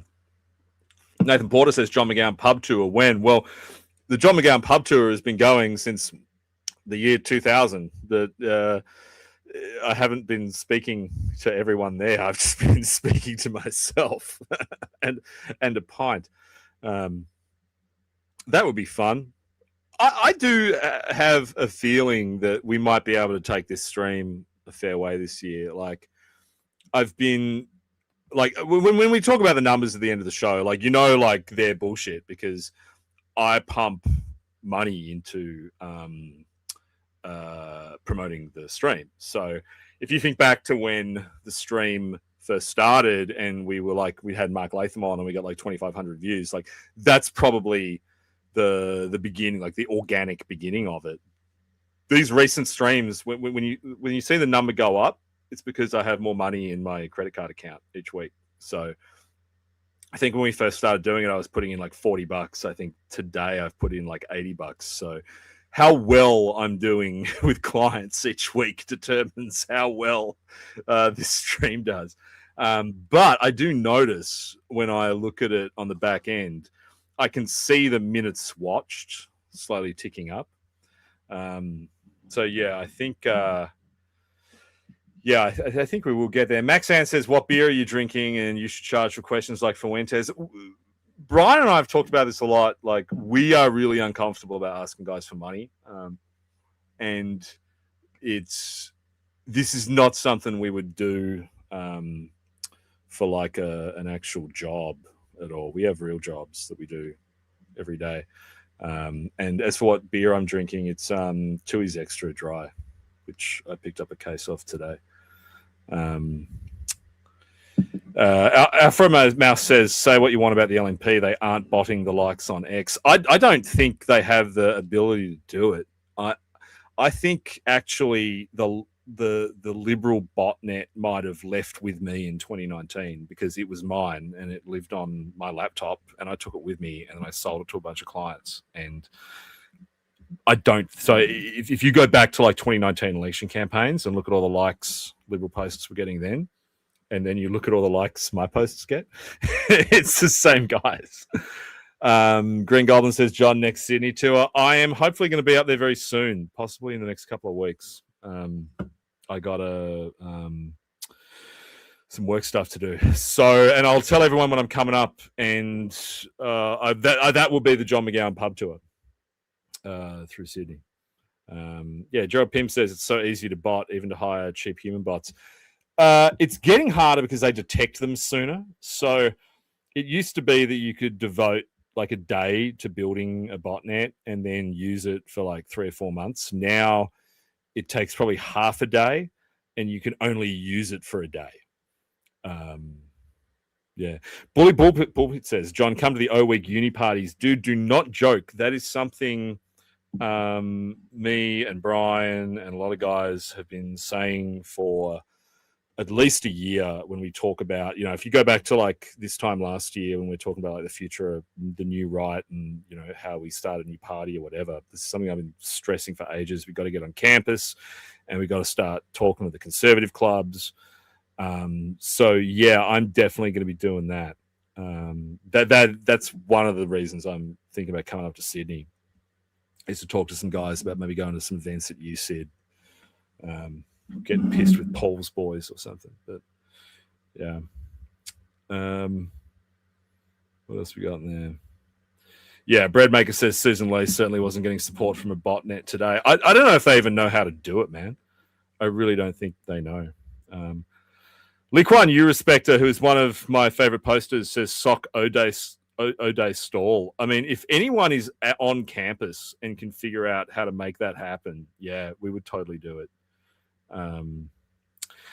Stilly Dan says campus conservative clubs produce people like Barclay McGain. No good can come of that. I don't know. I think he's more a product of the liberal, like the Australian Liberal Students Federation or whatever it is. I don't think he's necessarily my understanding is that there are like, turning point style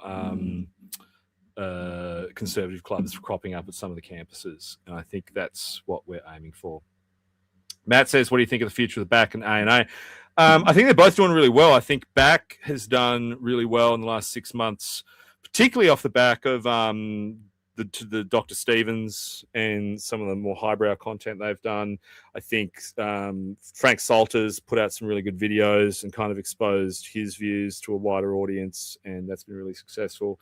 The ANA does different stuff. I mean, the ANA isn't an activist organization. It's a fraternal organization, and I know they're expanding, but you know, I don't think they're like a kind of front-facing org, but really great networking opportunity if you're the kind of person who wants to get involved in it. And look, both organizations are great to get involved in. The ANA, I think, have been putting some stuff up on Twitter lately about doing recruitment, and BAC are obviously always looking to people to put on lists and stuff for their events. BAC events are fun too. Like, those are great guys. So yeah, you should definitely get involved with the one that suits your politics. John, any word on the Surface Paradise Institute? I was meant to go up for that. I'm not 100% sure I'm still going to be able to, because I've got a bit of stuff going on down here. But look, man, I've been saying this since day one. Anything anyone is doing, I support. The only thing I do not support is doing nothing. You know, even if it's a bit gay and cringe, I'm always supporting it. So, yeah, Surface Paradise Institute is not gay and cringe. They're really good guys running that. And so if you're in town, if you've been invited to that one, you should definitely go. Gerald Pym says, I respect BAC for making lots of mainstream noise. I mean, BAC's got a really good concept of what it wants itself to be, which is an advocacy organization, like a peak body for British Australian people. And, you know, why shouldn't we be allowed to have one? That's the question. Heinzie Guderian says free Joel Davis stickers have been seen on campus at USC. That's gonna be bad, dude. Someone's gonna get their head punched in over those. But I actually think the Joel thing is going to break out of our kind of niche. Like, whenever any normie hears about it, they lose their fucking minds, right? When they hear that he's in a fucking, like, you know, puppy dog cage, not being allowed to shower because he said rhetorically rape Allegra Spender, people lose their minds about that. And because every day you're reading about some new Star Wars person getting out on bail after he chopped someone's hands off with a machete. So, yeah, I think the any campaign on Joel is going to be very successful. And look, he's a smart guy too. Like, I think they've picked a very bad target for this one, and I don't think it's going to work out well for them. Joe Biden says literally Nelson Mandela, but good. Yeah, Nelson Mandela, but with less terror attacks.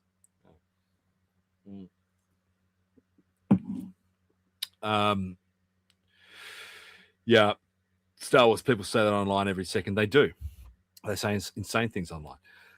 Well, guys, it's 10:30. I think I'm going to wrap it up unless there's any final queries from the chat.